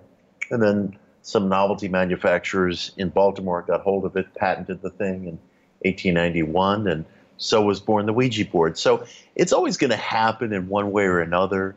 It's almost like spitting in the wind. It's just it just can't be avoided. It's a cycle. But I have noticed that it's very interesting. The so-called Rider-Waite deck, which was actually designed by a brilliant artist named Pamela Coleman Smith. People sometimes now call it the Smith-Waite deck, which I think is more appropriate. That's really the basis for all these different tarot decks that are out there today. You really have the Tarot of Marseille and the Smith-Waite deck, and they are kind of the decks that everybody uses as their go-to decks, as their copycat decks. And so I'm struck that no matter how many decks proliferate out there, with very, very few exceptions, they're all sort of riffing off of Tarot of Marseille or the Waite-Smith deck. Now, Crowley's deck, the Aleister Crowley deck, was a hugely original deck. That one's not so easily copycatted, but many of these decks out there are just, reworkings of what Pamela Coleman Smith did 125 years ago. Have you seen the Hexen CERN deck? I have not seen that. Have you heard about it? No. First time hearing of it. Okay. Suzanne Treister designed it. Okay. All right. Well, CERN and everything that is going on with that, and quite possibly with the supernatural and the paranormal, which I don't doubt that there's things going on there. But there was a Hexen CERN deck created, so you need to go and check that out. Okay.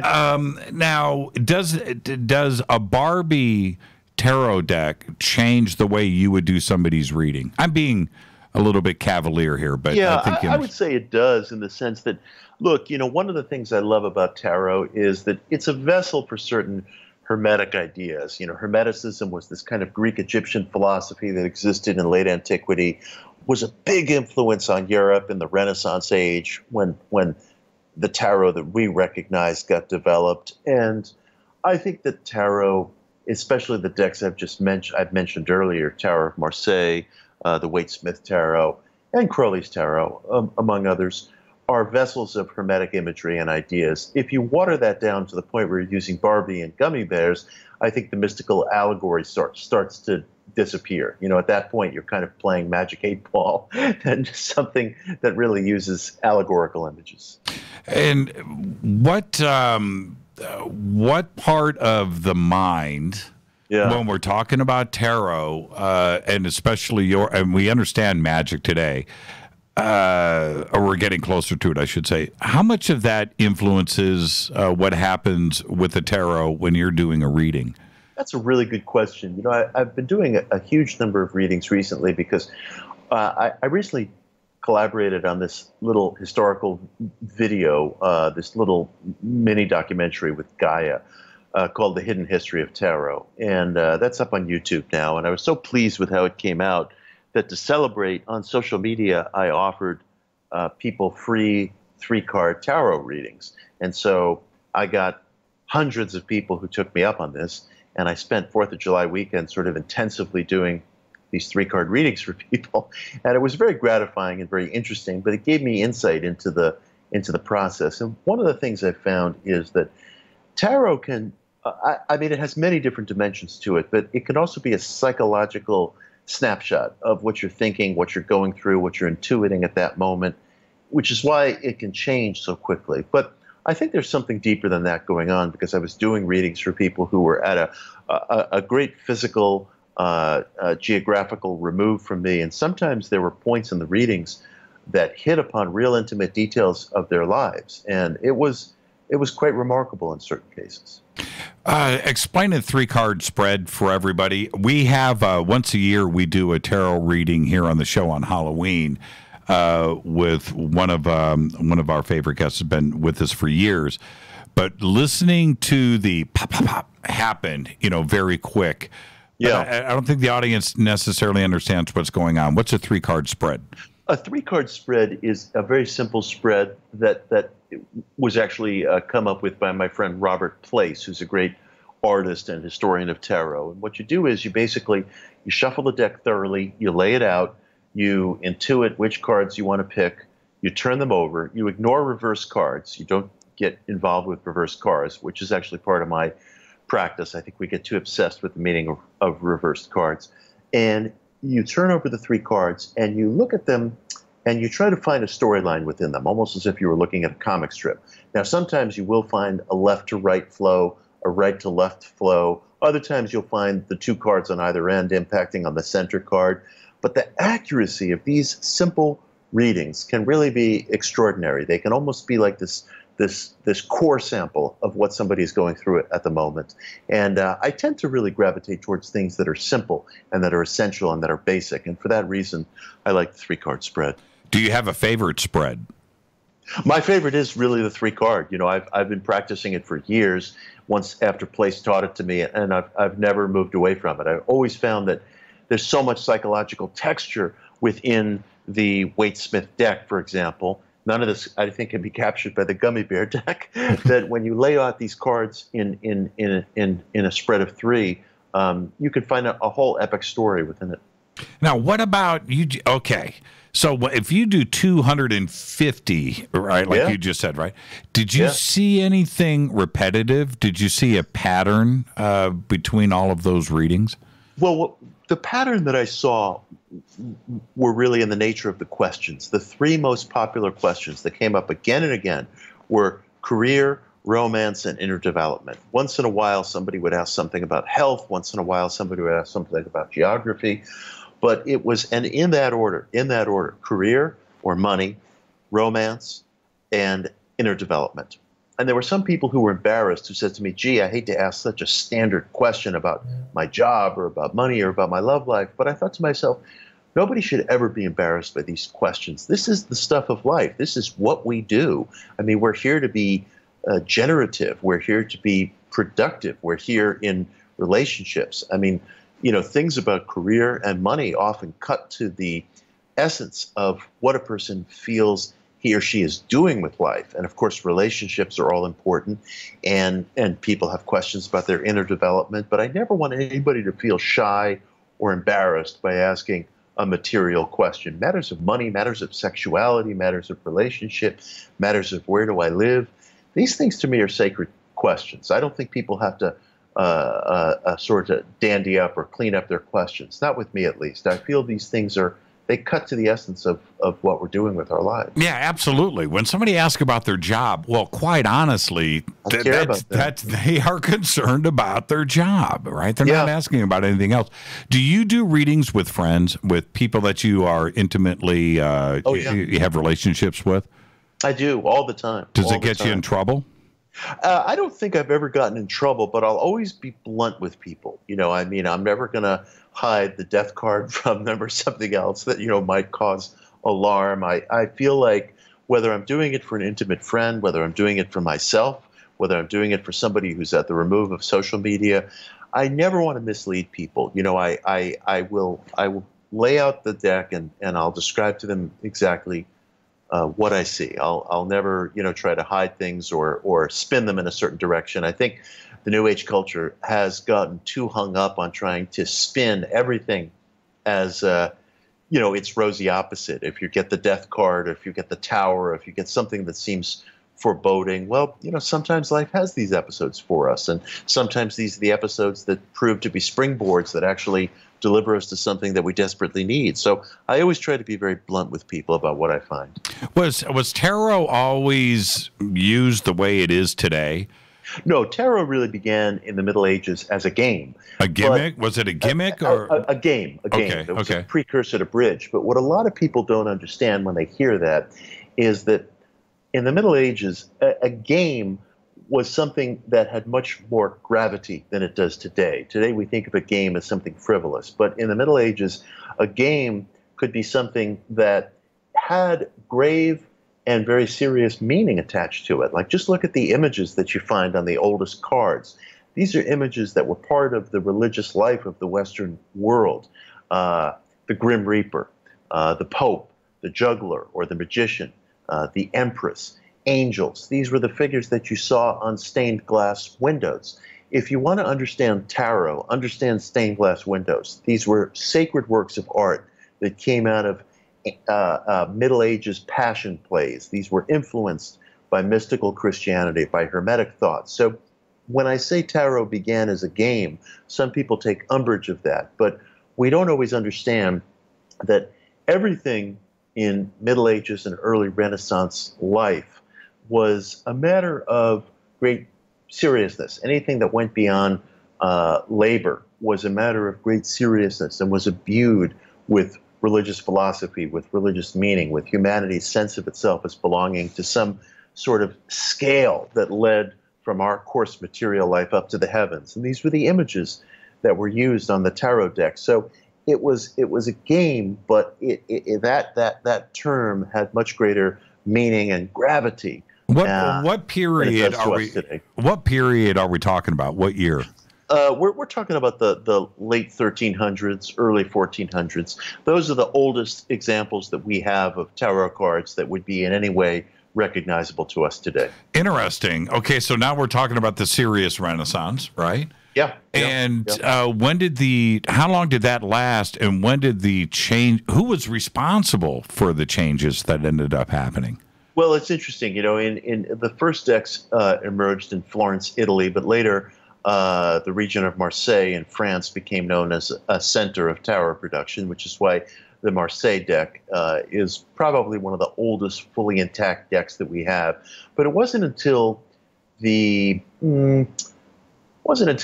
like the 1790s that tarot began to get used as a fortune-telling device. And it wasn't until about 100 years later that Pamela Coleman Smith designed the deck that's so familiar to us today, where the minor trumps, for example, and the court cards were imbued with these magnificent, mysterious illustrations. So tarot is really a modern device, but nobody should feel that because something is modern, that means it doesn't have potency. Traditions have to start somewhere. The Tower of Marseille deck is a lot more sparsely illustrated from the 1400s than the Coleman, than the Smith-Waite deck, which was developed in the 1890s. The two are leaps apart.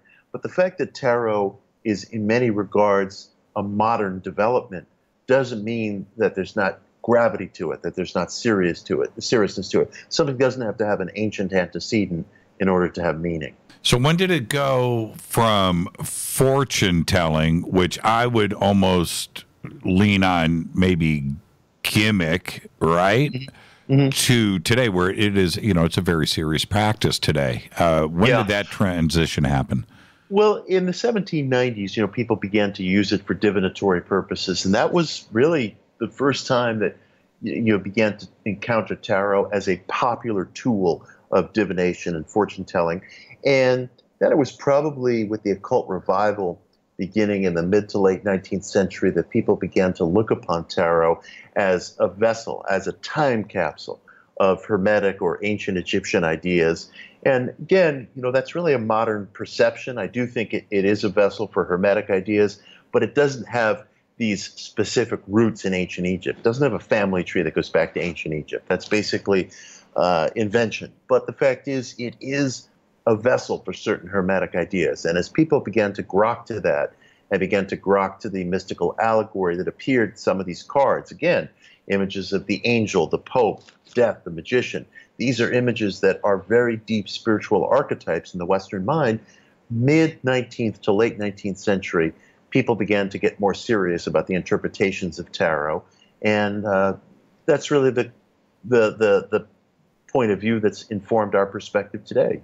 Those of us who are into tarot, as I am, take it very seriously today. But taking it seriously doesn't mean that you have to turn a blind eye to its history. It has a modern history, but that modern history has also served as a vessel for Hermetic ideas and ideas that really cut to the archetypes of Western spiritual images. Now, did Joan Quigley tarot?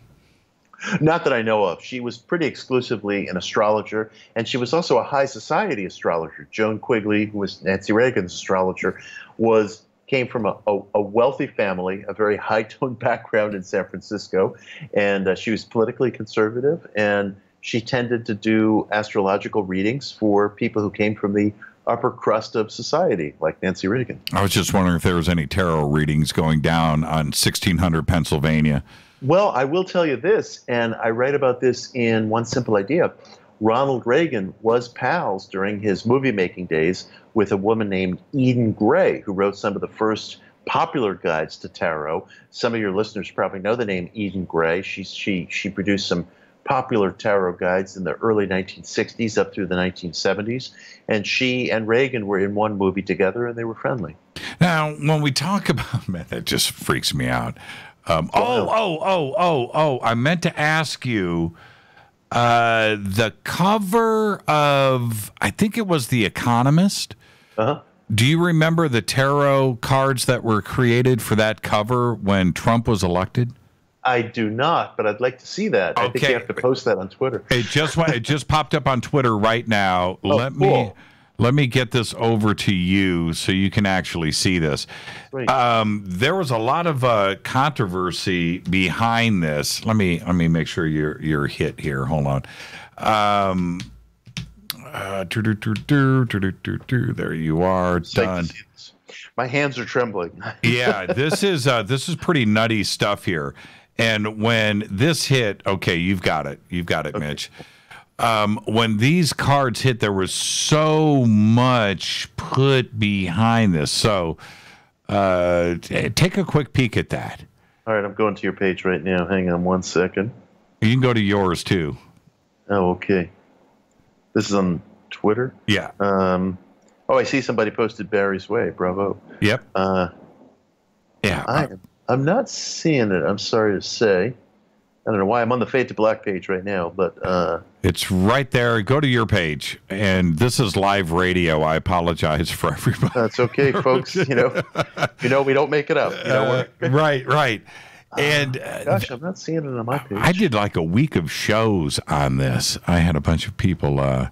Okay, well, go and look for it during the break, and we'll come back to that. But when we talk about our occult and occulted history, so much has been made about Reagan. Let me move forward a little bit, and some of the other. I see the image now. By the way, sorry to interrupt you. Apologies. Yeah. Okay. There we are. Yeah, those are great images. They're actually a nice tribute to Pamela Coleman Smith's art, but they're foreboding. I want you to take a look at this a little bit more, and I want your comments on it, because these cards, and you look at the star card, right, and what may be an asteroid, it may be a comet, I don't know, but each one of these stars has a face in it, and so you need to kind of. But every one of these, you can take a look and see the meaning behind it. It's pretty narrow. We'll come back, and I want you to take a look at those. But what about the Clinton White House? What about Bush 1, Bush 2, Obama? Was there anything occulted about those administrations? Was there any contact?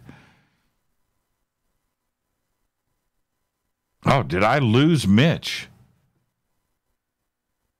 Mitch, you have disappeared. Did you hit mute on your microphone? Oh, no. Now, that is absolute bizarro world right there. I've lost Mitch, and I am just going to reset Mitch. How's that? Let me mute, and I am going to... That's bizarre. Just absolutely lost Mitch completely. Huh. Okay. We'll see what's going on with that. That's strange to have happen as I whip out I think it was The Economist, a Rothschild publication, actually. Yeah, we have lost Mitch. We have lost Mitch. Come on, Mitch, come back to me. Something must have happened on his end. Okay, that's strange. That is very bizarre. And what's bizarre about it, and you're watching me right now, is everything is solid. Everything is solid everywhere except for that. Yeah. We have lost Mitch. Okay, I am going to alternate with this right now and take a commercial break 1 minute early, and I will do everything to get Mitch Horowitz back during this next commercial break. This is Fade to Black. I'm your host, Jimmy Church, on the Game Changer Network and KGRA, The Planet. Follow me on Twitter at JChurchRadio. You can follow Mitch at Mitch Horowitz. This is Fade to Black on the Game Changer Network and KGRA, The Planet. I'll be right back. Stay with us.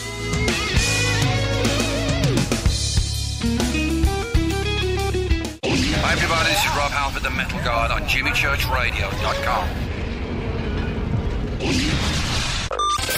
This is KGRA Digital Broadcasting Station, Salt Lake City, Utah, Van Buren, Arkansas.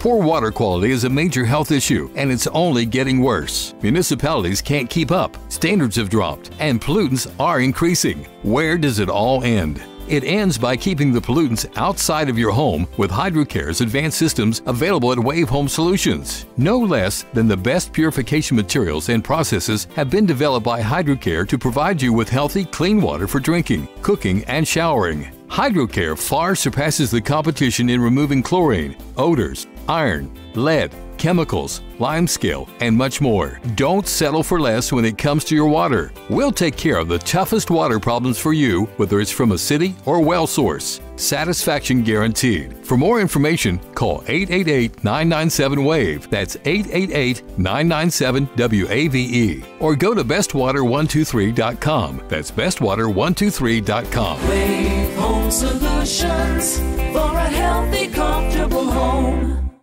Your contact for current news and trending topics. KGRARadio.com. Does your basement or crawl space have a damp, musty smell? Well, watch out. That's a sign of too much moisture and not enough ventilation. And that can mean increased mold growth and the buildup of harmful toxins and gases. Don't bother with a dehumidifier. It just circulates the same unhealthy air. Now there's a better way to remove these dangers and odors. It's with the computerized Wave Moisture Control Unit that reduces moisture and expels pollutants. We replaced our old dehumidifier with the Wave unit, and in only 3 weeks, our basement is dry and the musty smell is gone. Wave units require no maintenance, no buckets of water or filters, and costs only pennies a day to run. Breathe better, live healthier with an affordable, no-maintenance Wave unit. Call 888-717-WAVE, 888-717-WAVE, or visit dryhealthyhome.com. Dryhealthyhome.com. Ride the wave. Wave Home Solutions for a healthy, comfortable home. This is Jimmy Church of Fade to Black, and I only drink Fade to Black blend coffee from Rivermoon. Just click on the Rivermoon Coffee banner at jimmychurchradio.com. Promo code F2B Blend. So are you tired of being tired? Well, then it's time to get the tea. Hey, it's Lisa here to tell you about this all-natural, all-organic tea I've been drinking that has had great results for over 20 years. It's called Life Change Tea, and it's specially formulated to help detoxify and cleanse your kidneys, liver, colon, and blood all at once. The colon is one of the most ignored organs in the human body. The faster that waste is eliminated from the body, the less time that waste sits in our intestines, spreading toxins to our bloodstream. This tea helps cleanse chemicals caused by outside intruders from our entire digestive system. And get this, weight loss can be a side effect. And with continued use of the tea, you can experience clearer, healthier, younger looking skin, increased energy, and a happier outlook on life. So if you're tired of being tired, get the Life Change Tea at getthetea.com. That's getthetea.com. And like me, you'll be glad you did. Did you know that when you're on the road with limited data or Wi-Fi available, you can still listen to every minute of Fade to Black by just calling 605-562-4482. No smartphone, app, or internet needed. It saves your data plan and no extra cost if you have unlimited minutes. Just call 605-562-4482. You can listen to me, Jimmy Church, on any phone, anytime, anywhere. Go Beckley Tappy.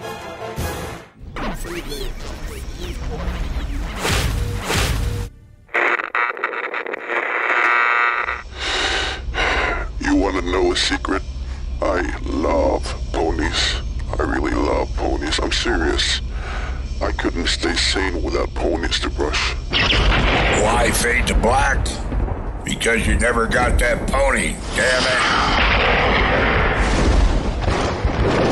it. This is Fade to Black with Jimmy Church on the Game Changer Radio Network and KGRA, the Global Radio Alliance.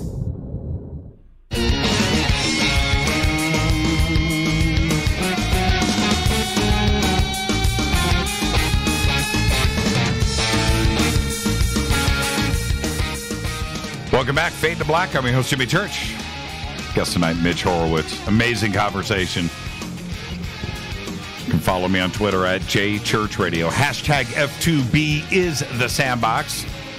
Mitch Horowitz is there. You can follow Mitch at Mitch Horowitz. Now, Mitch, right before the break, oh, by the way, when I was sportscasting, never a technical glitch, ever.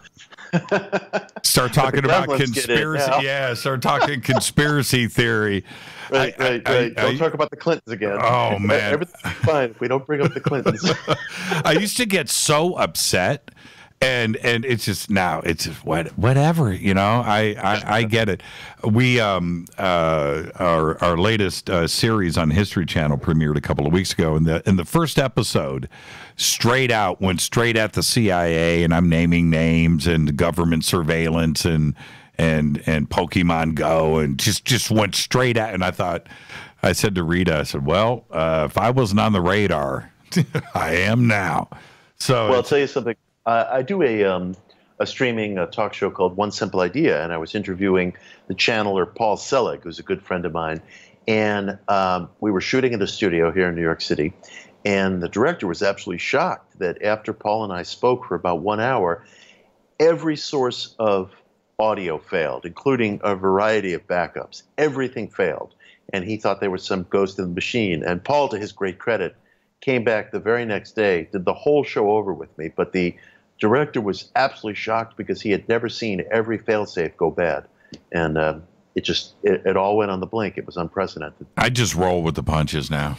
That's all I do. Yeah. Now, speaking of the Clintons, when the factual side of Ronald and Nancy Reagan and their connections to this, okay, that's documented. But what about everything after that? Anything else bleed into the White House? It got a lot more boring after that, you know. I mean, Bill Clinton had been part of a Masonic youth organization when he was a kid, but he never took free Masonic rights.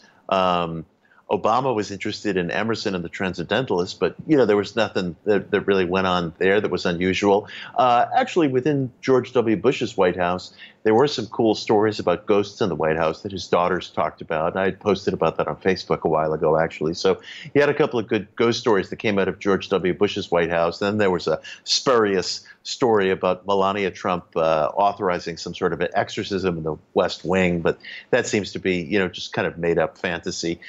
So what we really need is a president who's going to bring all this stuff back into the White House. You know, we need the Ouija board and Gene Dixon and the Masonic connection back in the White House. The last president who was a full-fledged Freemason was the mysterious Gerald Ford. He was the very last one. You know, I enjoyed your comments earlier about getting fired when you were doing, you know, political stuff. Yes, sir. Yeah. You know, and that's just awesome. And I don't do politics here at all. I do the conspiracy of politics all day long, but I just don't discuss politics. Yeah. But here we are today. We've always wanted disclosure. This community wants these subjects discussed. They want confirmation from the very highest offices. And now we have a president who is fully embracing every conspiracy theory we've ever thought about, right? And it's like, be careful what you wish for. Yeah. So when you're talking about we need it back in the White House, I wouldn't doubt it if there's a Ouija board over there now. Well, you know, I think of the occult and conspiracy theories as different things. You know, people tend to get into this us versus them mindset with conspiracy theories, whereas the occult, my hope is that what we're really doing is searching for an unseen world, and an unseen world whose forces and properties can be felt on us and through us. You know, it's really part of the individual search. I don't think much of that is going on in the West Wing right now, to put it mildly. Oh man, see, and I'm almost nervous just even talking about it a little bit. You know, it's a strange time that we live in right now. I feel the shift. I really do. I really do. And I want to stay right on this, though, if we can. The other part of life that for me is becoming a reality is when you have Silicon Valley heads of companies, you know, Elon Musk, you know, pick some, you know, entrepreneur out of Silicon Valley right now that is talking about a holographic situation, or that we're living in some type of computer simulation and that life is ones and zeros. When we talk about that, they know something about quantum theory and quantum mechanics and quantum computing that they're not sharing with anybody. Mm-hmm. And this goes right back to what Dean Radin is talking about. And if this domino falls, Mitch, everything, tarot, Ouija, life after death, parallel worlds, it's all a reality for us, and the rest of the world's going to have to accept it. You know, the Achilles heel, I think, of the Silicon Valley mindset is this. These guys have a certain degree of hubris where they like talking about the idea of, let's say, creating a thinking machine. And they like comparing binary code and the manipulation of binary code to some kind of deific act of creation. But the truth is, we can't even define consciousness itself. You know, I've never heard a definition of consciousness that adequately covers all the bases. Because, as we were talking about at the top of the show, we grew up in a world where consciousness was really thought to be a phenomenon that grew out of the gray matter of the brain. And we are discovering, beyond testimony, actual clinical data and information gathering that demonstrates that consciousness is also extraphysical. And the idea of what thought is, what awareness is, what consciousness is, has been challenged by 80 years of quantum physics experiments, has been challenged by neuroplasticity, by psychical research, by really deepening mysteries around the placebo response right now, which we haven't even touched upon. So these guys are talking about the prospect of creating thinking machines, but we don't even know what thinking is. And I think there's almost like this Titanic-like quality where we're developing this sense that we can create something, and yet we haven't even defined what it is that we're creating. There's this Frankenstein-like quality to some of this reasoning. There is, and the other part, so this is, for me, this is what I find fascinating. We touched upon it earlier, where there's a very large part of this planet that isn't concerned about anything fantastical. They're yes. just not. They're completely focused on the status quo, which is, it's fine, but it's also indoctrination. It's what yes. we've been taught. Yeah. But if something breaks, where even those, the very pragmatic, is forced into a whole nother paradigm shift, is that dangerous? I mean, seriously, are we talking about people jumping off of buildings because all of their belief systems are broken down?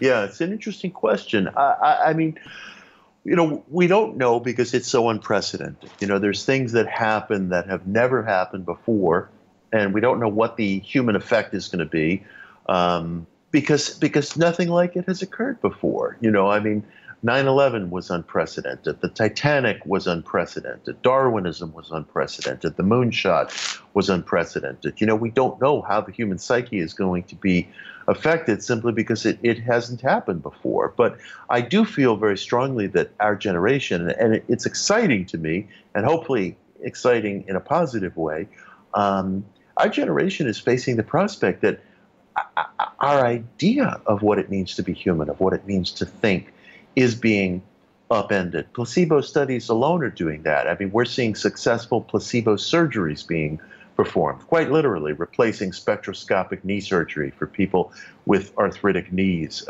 We're seeing placebo studies that demonstrate people actually being able to lose weight or increase their vital bodily functions because they've been told that their jobs are aerobically or anaerobically beneficial. Just information itself changes physical matter. Perception changes what happens within our body chemistry.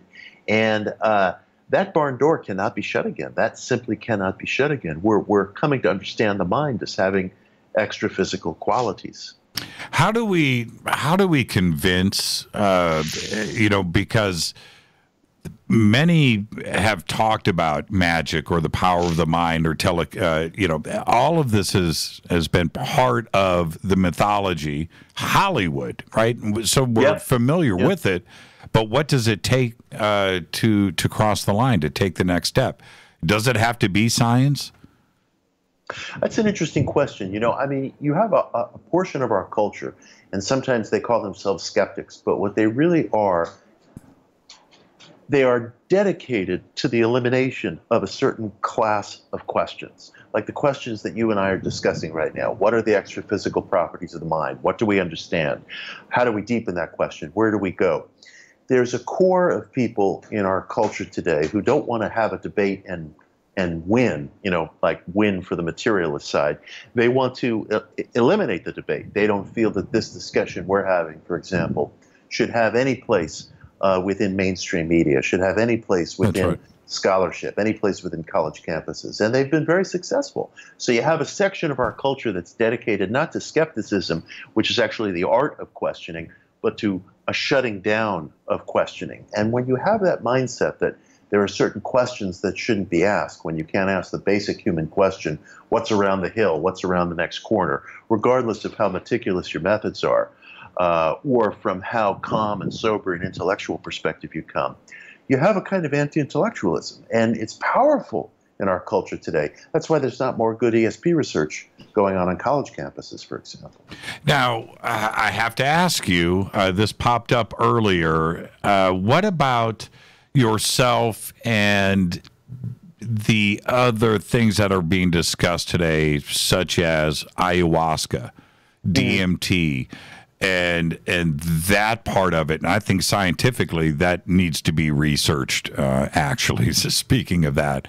But, without question. Yeah. What about you? Have you done any psychedelic research? No, I haven't. And I'm planning to get more into that in this second half of my life, actually.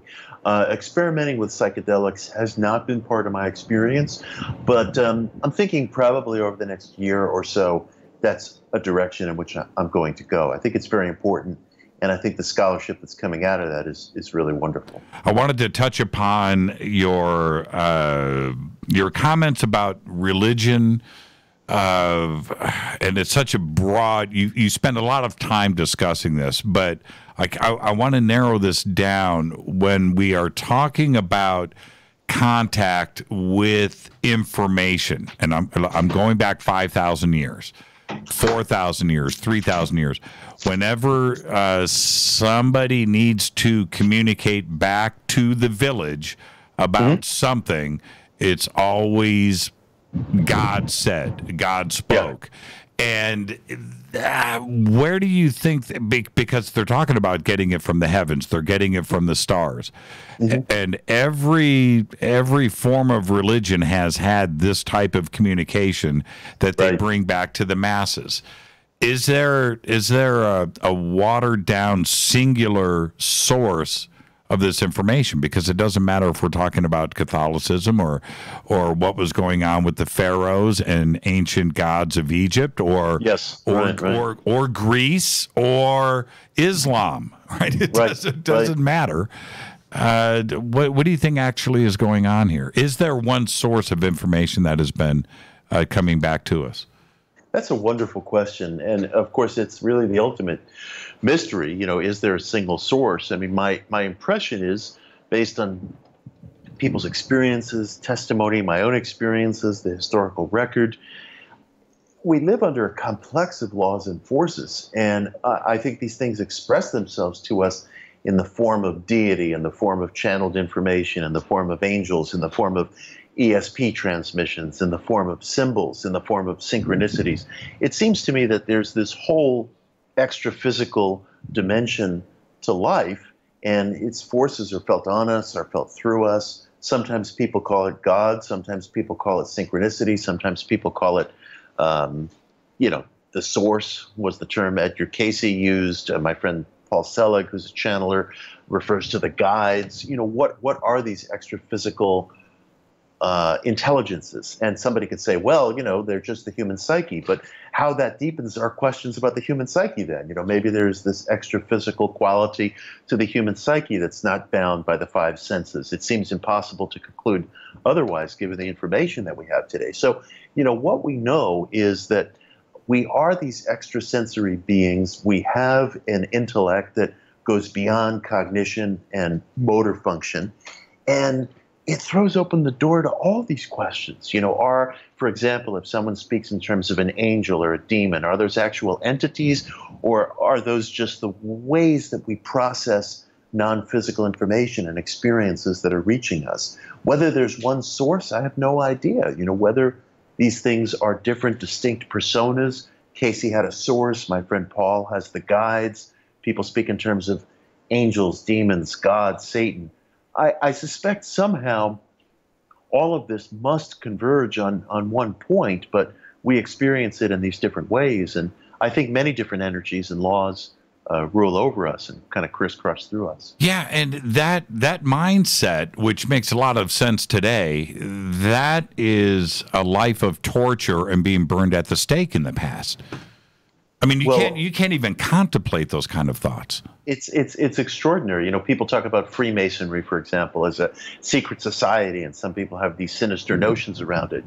Masons had very good reasons to maintain confidentiality about what they were doing, because as Masonry emerged above ground in the early 1700s, you could trace some of its veritable roots to the 1600s and earlier, to run afoul of state-sponsored religion could mean losing your head, literally, could mean going to jail.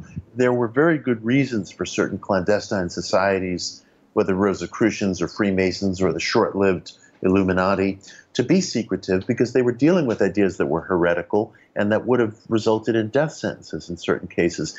And I think we should take different stock of these groups and realize that to some extent they helped plant seeds for the spiritual counterculture that we're beneficiaries of today. I'm going to switch over to your book because as I was reading through it, one chapter I read a couple of times, which was The Ethic of Getting Rich. And don't laugh yet, okay? Because it's a great chapter. And I need your comments on your opening paragraph here. And I want the audience to listen really closely. You write, there is a conflict in the early 21st century new thought. Some seekers want a new thought that emphasizes personal attainment and ambition. Others believe that new thought's focus should be on social justice. They view the think and grow rich approach as narrow, unspiritual, or outdated. That's about as powerful as anything that could be in a book, let alone an opening chapter in a book. Now, I need you to explain where you're going with this.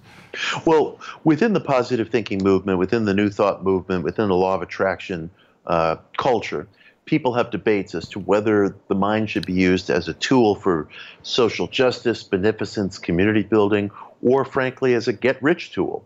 And the truth is, I really honor personal aspiration. I really believe in the sacredness of individual ambition. I think that somebody who wants to start a business or somebody who wants to attain financial independence is moved very often by values that are just as deep and just as generative as those values that go under the term social justice or community building. I really honor human aspiration, and I don't think it's contradictory to use spiritual or metaphysical ends to as a means towards self-expression, whether in an artistic sense or whether in a commercial sense. I don't want people to feel embarrassed by that. I do think we are here to be generative, we are here to be productive, we are here to build, and I don't want to draw lines between what is sometimes considered a proper spiritual goal versus what is sometimes considered a consumerist goal. I think that these lines can become kind of artificial. They can become an orthodoxy of their own. I honor the impulse of human attainment. I honor the impulse of the wish for human improvement and self-development. And I think spirituality can be used for those ends. You can have both. You can have both. Absolutely. Absolutely. If you go and your goal is to solve the water issues in Africa, right? And you want to do that, and you succeed in inventing or solving that issue, and you get rich off of it. Wait a minute. What's the, I don't see it. Just as long as you don't change as a person. I want to break down all these kind of barriers that we seek to put up between inner experience, outer experience, personality, essence, self-seeking, community building. These things are all sort of one continuous sphere of life in a certain sense. And what's really important, to my mind, is that the individual come in touch with and feel that he or she is moving towards some sense of ethical attainment. And I do think that the individual will never be happy, really, unless he or she feels some sort of progressive momentum towards a deep-seated personal goal. And that can take any number of forms. Have you found your bliss? I have found my bliss in documenting metaphysical experience, both in history and in practice. What you and I are doing together on this show is my bliss. The issue that I have, I want your comment on this, because your take on religion is infectious. So, and I seriously suggest that everybody listening right now go and chase down some of Mitch's presentations online. They're unbelievably great to watch. But that being said, what I do have issues with is a preacher that needs a G5 to fly around the world, right? To spread the message. And he needs your money from people that may need their money to eat, but he needs it from you so he can buy a G5. And if you are going to need to spread the word, whatever it is, around the world, I think you can fly coach. There's always been this dichotomy or this tension between religion and money. And today, of course, the prosperity gospel is one of the most popular forms of Protestantism. And I'm a halfway defender of the prosperity gospel to the extent that there are these different iterations of it. I mean, within that world, you have figures who are nobler, and you have figures who are kind of coarser, cut from a lower cloth. And, you know, some of the people in the prosperity gospel world, some of the ministers in the prosperity gospel world, they are responsible people. They don't solicit ruinous sums of money from their congregants, and the congregants stick around because they feel that they are receiving something. Then you have other figures who emphasize a great deal of flash, and their message is not one that resonates with me. I'm not into Benny Hinn. I'm not into Creflo Dollar. But then you have a figure like T.D. Jakes, who's kind of loosely associated with the prosperity gospel, or even the dreaded Joel Osteen, who people make fun of all the time. But a lot of Joel's advice actually, I think, resonates with people's common sense need to find practical solutions within religion. So I'm a defender of his, basically. And I think you have a high and low within the prosperity gospel world. And you have some figures who are responsible, like a T.G. Jakes, and some who are not, like a Creflo Dollar. So you have to do your shopping for religious figures very carefully. Where can everybody get the new book? The new book is called The Miracle Club. It comes out October 16th. You can pre-order it wherever you buy books. It's going to be on digital, physical, and audio.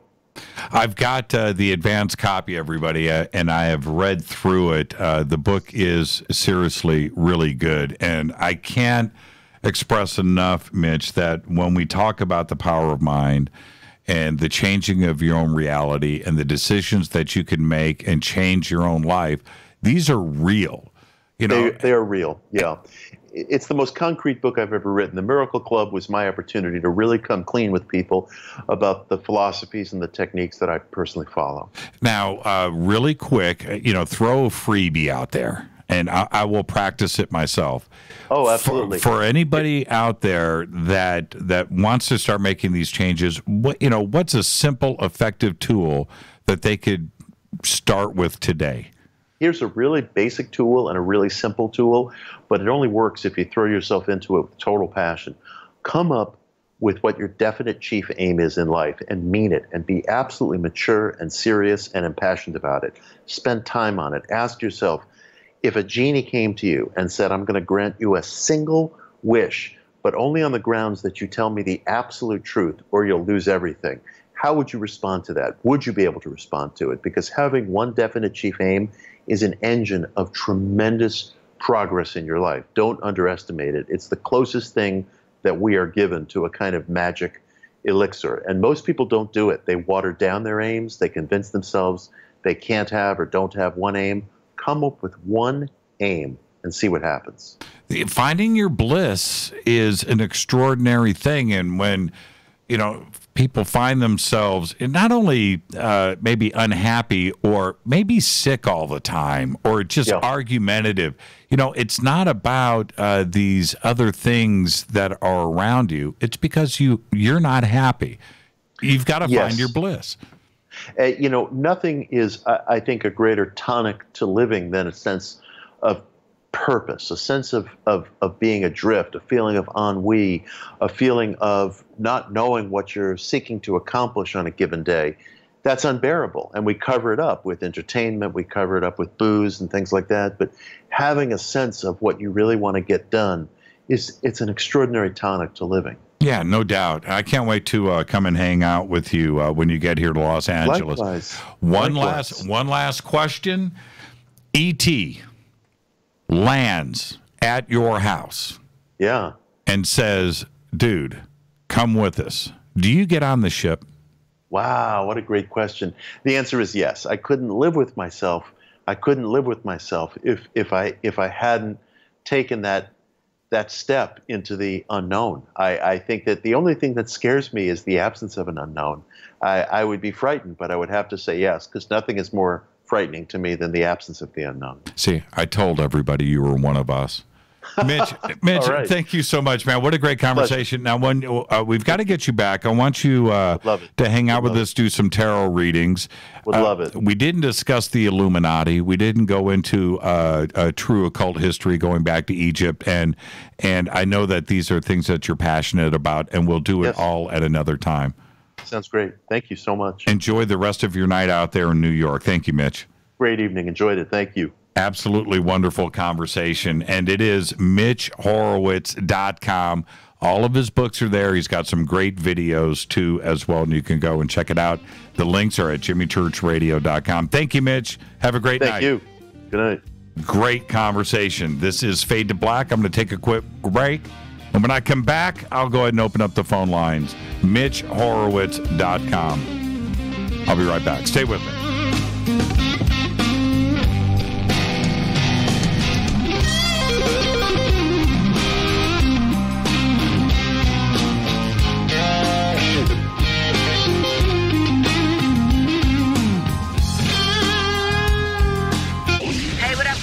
Vivica Fox here, and you are listening to my boy, Jimmy Church, on jimmychurchradio.com.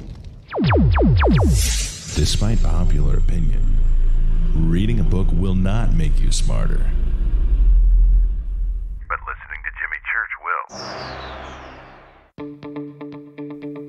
will. Hurricanes, earthquakes, wildfires. This year we've experienced more than our fair share. This is Jimmy Church of Fade to Black, and last month I decided to make sure my family does not have to worry about food should we get caught in a real emergency situation. Introducing Numana, a healthy, storable product that tastes so good that you'll want to eat it every day instead of just during those times of duress. All Numana products have a 25-year shelf life, are MSG and GMO-free, no preservatives, and are made in America. With the Numana pack in your home, you'll be able to sleep at night knowing that you've protected your family.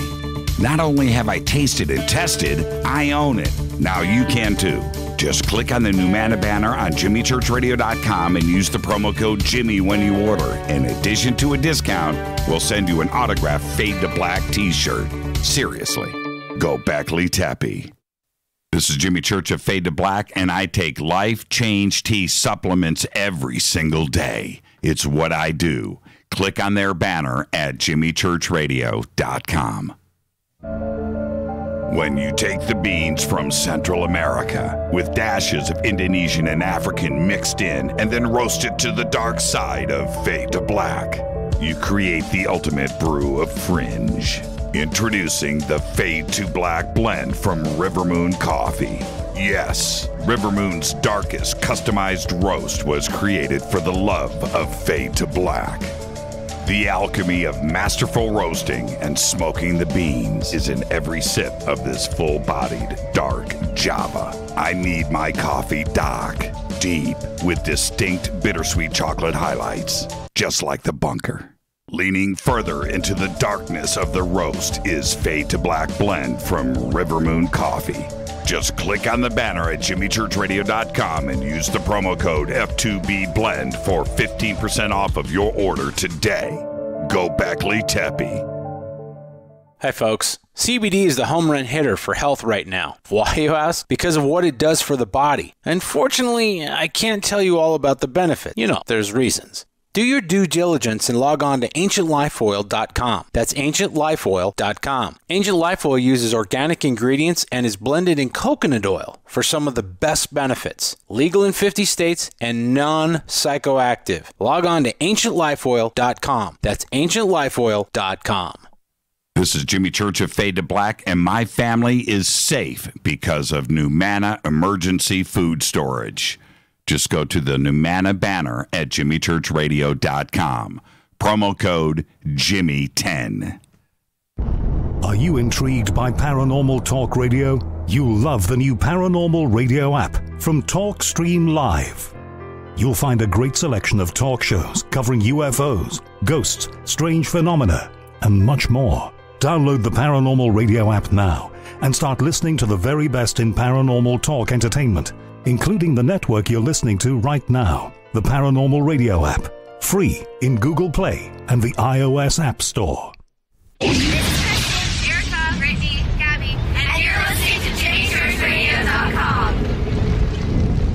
It's not a lifestyle we chose. We were born this way. KGRARadio.com.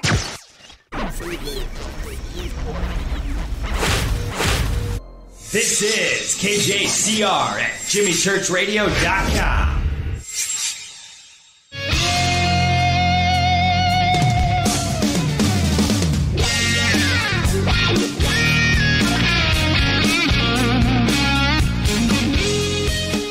Welcome back. Fade to Black. I'm your host, Jimmy Church. Mitch Horowitz. Incredible conversation. And just head over to MitchHorowitz.com. The links are over at JimmyChurchRadio.com. And he's got some great videos up there, as well as all of his books. And you've got to go and check Mitch out. And if you're going to be in Los Angeles, he's going to be doing 5 different engagements over 3 or 4 days. And just go to his Twitter feed at Mitch Horowitz. It's right there. And come and hang out. We're definitely going to make our way over to hang out with Mitch when he gets here later on in October. And with that, I've got the phone lines open. And if you're on hold, I'll get to you. 323-825-5045 or 323-275-9695 or 818-921-6929. Okay, and I'll get to that in just a second. Also, I've got a new TV series that it's freaking me out. It's blowing my mind. And it's called Maniac, and it stars Emma Stone and Jonah Hill. Now, don't let the title of this series keep you from checking it out. It's called Maniac, and you know me. I'm all about the visuals, the editing, the production. I've got very, very high standards when it comes to stuff that I watch. And of course, the script and the story come into play here, but it's got to be visually there too as well. This series is insane. And what they have done, now you're going to go check it out. You need to. It's on Netflix. And the first episode, I'm not going to give anything away, but the first episode, and then it goes backwards. But anyway, the first episode will flip you out and lay things out for you in a correct way. And then, now look, I'm only a few episodes in. Okay, I don't have the time to binge like I need to on this series. But I'm telling you right now, Maniac, Okay? Maniac on Netflix. Go and check it out. Absolutely insane. Insane. It is that good. That good. Let's go to the phones. Hi, you're live on Fade to Black. Who's calling? Deb from Sacramento. Hi, Deb. How are you? Good, Jimmy. Good show tonight. Hey, I heard you say earlier that I heard you say that you were 5'6". What? And I don't think you're talking about your height when you guys were talking. Did you just turn 56? Yeah. No, 55. 55. I'll be 50. I thought you said... And that's getting ahead of myself a little bit. I won't be. My birthday's not for 2 weeks. Okay. For some reason, I thought you said 5'6". And I thought, well, that's weird because I thought he was 54. So I thought it. Okay, right. No, I'll be 50. I'll be 55 in a couple of weeks, and so there you go. But thank you for pointing that out. Have you seen? Say happy belated. Well, no, we'll get to that. It's everybody knows October 10th. No big deal. Have you seen Maniac? Have you seen this new show? No, but I'm going to check it out because usually when you recommend something and I watch it, it's like, yep, I'm glad I went and did that. This is one of those things. This is one of those. Okay, look, this is the deal. This is you need to bring your intellect. Okay, you got to bring that. This is not a fluff thing. Okay, this is something else. This is some serious. You've got to focus and concentrate. But out of the gate, and you know it in like 3 minutes, 4 minutes, 5 minutes, that visually it's stunning. There's editing, production, thought. Everything is in this, right? This is like a serious thing. And by the time you get done with the first episode, you're like, okay, all right, this is correct. This is well done. So I'm just telling you, the name Maniac, it's like, why did they do that?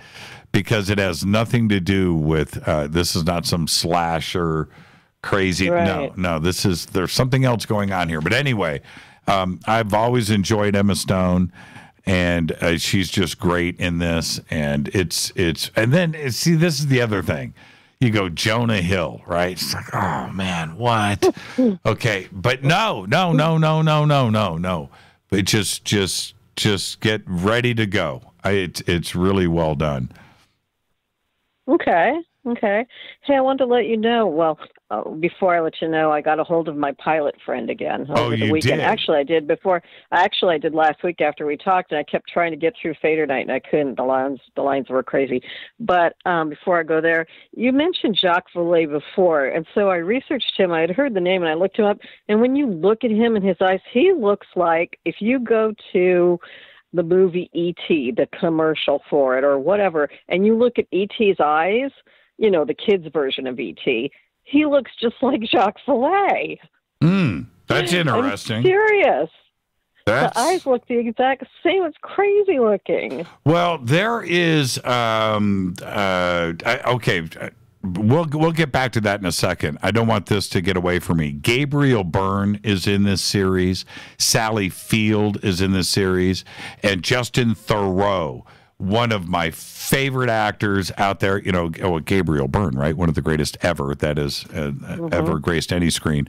But that's the level of what is happening here. But Justin Theroux, just amazing. Sally Field, right? I mean, everybody just needs to go and check this out. This is a very, very amazing series, Maniac. Now, back to Jacques Vallée. There is, everybody's listening live right now. But for those that are going to listen later in the archives, Jacques Vallée made a series of interviews. Now, I believe it was with a university out of San Francisco in the 80s. And it looks like, so just go and check this out. And it was with, I want to say the professor's name was Dr. Love, Love. Again, I could be wrong. I've watched them so many times. But go back and watch these, and it's almost public access television.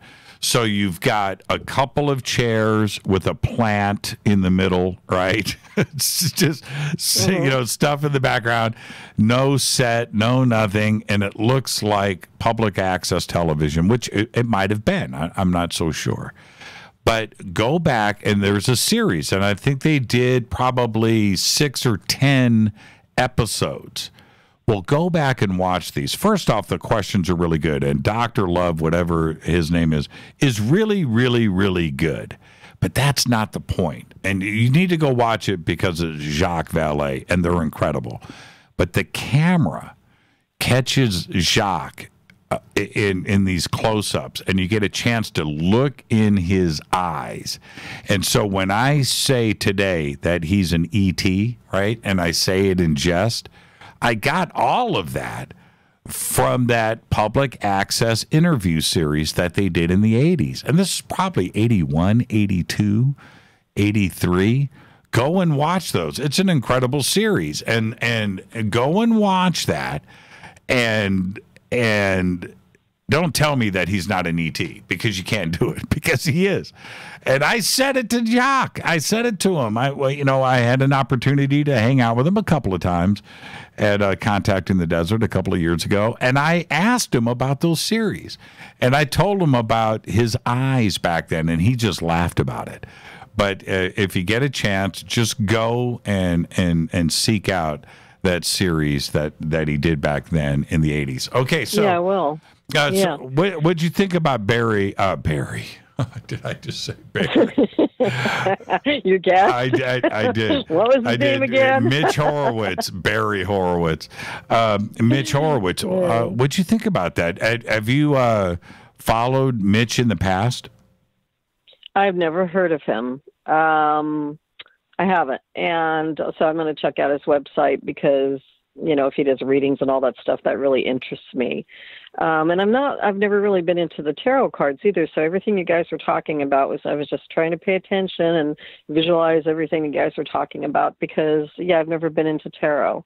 So just kind of listening, trying to learn, what y'all are talking about. All right. So we got all of that out of the way. What's up with your pilot friend? Okay, so going back to the conversation we had last week where he basically suggested, that if they're turning off telescopes, it's because they don't want us to see what's up there.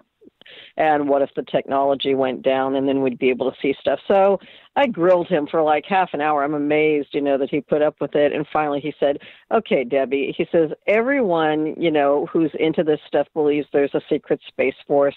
It's pretty widely known out there. He says, am I implying that there's something to keep us from seeing it? Yes, I am implying that. And then he said, so if you want to talk conspiracy, I said, well, no, this isn't a conspiracy topic. He goes, well, let me just add something onto this because we just had the anniversary of 9/11. He says, and as a pilot, I can tell you a steel plane cannot penetrate the Twin Towers. And it's just amazing to me how gullible and stupid the public is just because they see it on TV. He says, and that's all I'm going to say about that one, too. I'm like, no, you can't just say that. And he goes, well, you've seen all the stuff on YouTube. You've done the research. He goes, just keep researching. He goes, I don't have all the answers. I don't know. He goes, I just know as a pilot, I've never heard of a plane that can penetrate the Twin Towers. He says, it's ridiculous. Wait a minute here. I know. I don't even understand what he's suggesting. What is he suggesting? He's suggesting that a plane, the material and the way a plane is built, is not strong enough to fly into the building. If you look at the videos, it looks like it just cut through those towers like butter. It just sliced. He goes, a wing would break off. Something would break. It wouldn't just glide right into it and then explode the way it did. And he goes, look at the videos. Look at what you're looking at. He says, he says, it's just, I go, well, what do you think it was? He goes, I don't know what it was. He goes, maybe it was, he goes, I can't elaborate because I don't know. He goes, but, maybe it was a drone with wings on it. I don't know what they built, what they put in those towers. He says, but I just, the whole collapsing, the whole bit, he says, it's just all bull crap.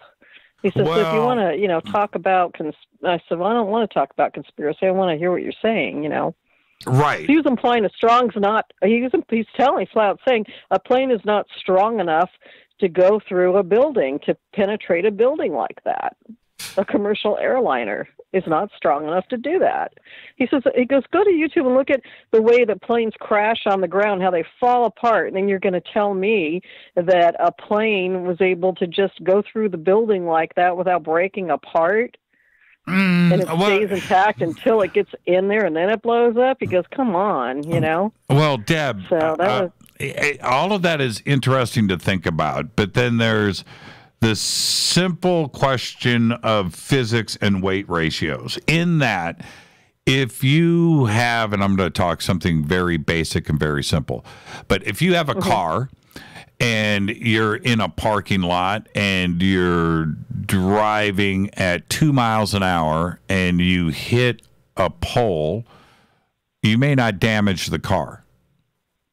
You hit that pole at 50 miles an hour and there's going to be some damage. Now, if you have something that is a movable object, let's say you set up, it doesn't even matter, something light that can move, a bicycle, a baseball bat, you set it up and you hit that at 1 mile an hour, it just falls over. But if you hit that at 50 miles an hour or 100 miles an hour, you've got something that cannot normally damage a car, creating extreme damage. And now if we're talking about 200 miles an hour, 250 miles an hour, this plane that normally would crumple when it hits something, but you're now going at that kind of force going into the side of the I don't know.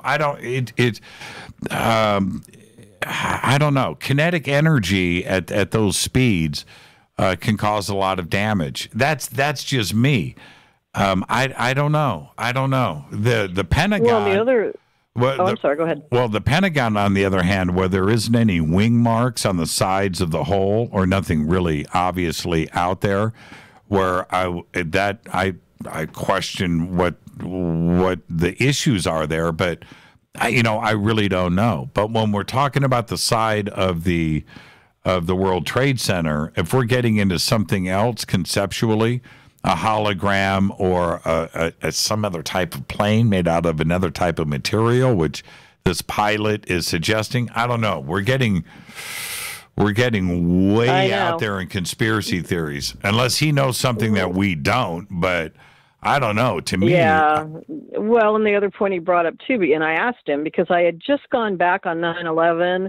Matter of fact, it was one of these nights recently, and Mike Barra's name came up, and I remember something coming up where one time I heard you guys say, just don't talk about 9/11. So I went back and I found the anniversary episode from 2014 of Fade to Black where Mike Barra called in the show, and he went at it with your callers. And so I listened to that whole thing, and I listened to it before I talked to my friend. And I brought up the topic that some of the guys were saying about the air ratio and being that low in the air, and that the plane wouldn't be able to even fly that low. And I asked him about that. He goes, "That's absolutely right."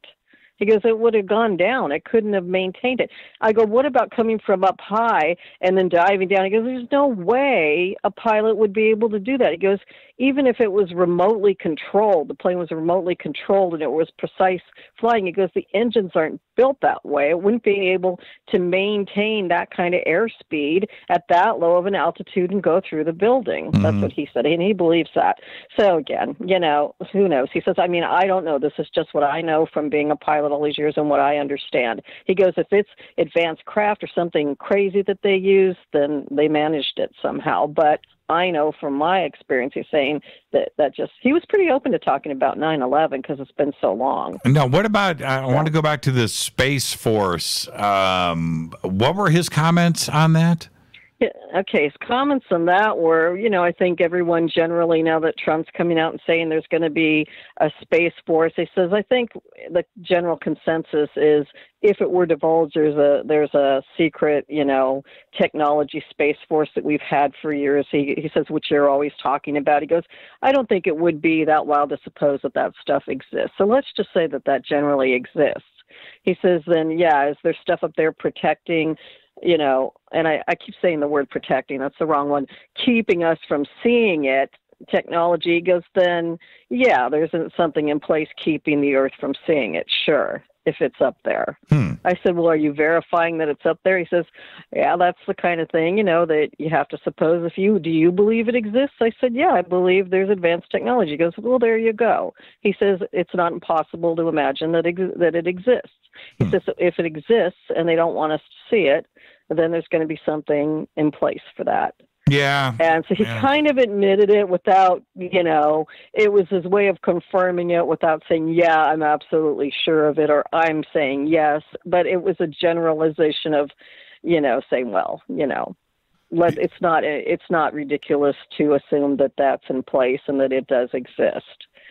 Yeah, today I did, earlier today I did an interview with Ransom Godwin, who went up and shot that video up at the Solar Observatory. I don't know if it's gotten posted yet, but and in that conversation I had with him today, there's one point that I just can't get my head around, and that is the evacuation. The uprooting of families and employees, vacating everything, forcing them to leave, not telling the law enforcement what is going on, putting up police tape across there, boarding up their houses. Right, boarding up their houses, and then allowing Ransom and others to go up there, walk around, videotape. Wait a minute, they just evacuated. Right? And now they're allowing anybody to just go up there and shoot videotape. The sheriff didn't stop anybody. They didn't have any security up there, but it was important enough to evacuate everybody to get out of there. And there's that. But that apparently they want us to believe that it was child pornography. Now, when I take that as a whole, right, and I just look at the whole big picture, and that child pornography, the FBI, that is why the university that runs the program up there, Aura, thought that it was so important that child pornography was a threat, which it is, but a physical threat, that you have to bring in the FBI, Black Hawk helicopters, evacuate the entire place, and board up windows, because and it's child pornography. Something is not right here. BS. Something is not right. Something is not right. But and the media was all into this story when it was aliens and an evacuation and a security risk, and nobody's talking about it. So that deserved media coverage, and everybody covered it. But as soon as the child pornography issue was brought up, it's a non-issue. And Ransom told me today that CNN called him for an interview. Okay? And an hour later, the press release comes out that it's child pornography, and CNN called him back and said, it's a non-story. We're not going to interview you. And it's like, wait a minute. Now, if you want to squash the story, make it child pornography. Nobody's been arrested, by the way. I thought that the last time that anybody was ever accused of child pornography, they're immediately in jail, their computers are seized, and charges are brought forward, and everybody is involved here. IP addresses are chased down, and all of this, none of that has happened, right? But now CNN has made it a non-story, and that's what they told. They literally told him, it's done. So how successful is that to squash the reasons for this evacuation? And it's mind-blowing to me. I cannot get my head around this, but nobody wants to talk about it. This is what they do. They always flip the script on people. Yes, and nobody wants to talk about it now. I am blown away. I'm blown away. And I would think that we have members in this community that want to get to the bottom of the story, and they will. They're not going to just because the government wants to just have this all go away, that it does. I don't think it will. And I think that we will find out exactly what happened up there. This is so the movie Contact. It's not even funny. You know, I knew, Deb, that when a situation like this was going to arise, and I'm talking about a radio telescope, an observatory, something like this goes down, and the man comes in and shuts down everything, that this is how the story would play out. And it did. It's so textbook, you know, and we've got to get to the bottom of it. I don't want to let this go. I really, really don't. There's something happened up there. No, we're not going to let it go. You know, it's funny you keep mentioning Contact. That's one of my favorite movies, so I always notice when it's on TV, and they've been airing it like 3 or 4 days out of the week through last week through this weekend. They just keep showing it over and over on one of the main cable stations. It's almost like they just want to put it in your face and make you think, you know? Yeah. You know, they always say when the Illuminati does something, the rules are that David Wilcock talks about it, that when they do it, one of the rules is they have to show you what they're doing, but not tell you, but show you in a way, or put messages out there. And they keep showing that movie constantly. Well, they wanted, this is I think the point that is so important. They wanted somebody like Ransom to go up on that hill, to videotape, to see that X-Files DVD, and to get this story out. That's what they wanted. They wanted people across that police tape. They wanted this evacuation in the FBI and the Solar Observatory and the Black Hawk helicopters and the silence and the security issues to get out as a story. And they were successful in that. Why have an X-Files DVD on a compound that was evacuated and the windows boarded up and sanitized and cleaned and mopped? Everything that they did up there, but they turn around and leave an X-Files DVD at the top of the trash can at the window where everybody's going to look in and see it. It's like, come on. You know, and that's exactly how it played out. All right, Deb, thank you so much, and I'll see you tomorrow night on the show. Always a great phone call. Absolutely. Hey, real quick, Tucker Carlson just covered this again last Friday. He talked about the story, and he did throw the pedophilia in, and he was questioning all of it and saying, we're going to get to the bottom of this. This story isn't over. And he had just broadcast it after last Thursday's show, so hopefully he won't drop it. Yeah, maybe I got to get Tucker on this show. That's not Tucker's a bad great, idea. Man. Yeah, Tucker and his bow tie. Thank you so much, Deb. There you go. Good night. Good night, Jimmy. Thanks for taking my call. Thank you. The situation up at the National Solar Observatory, I cannot believe it happened just like it did. I mean, just spot on the money all the way down. It's an unbelievable situation to me.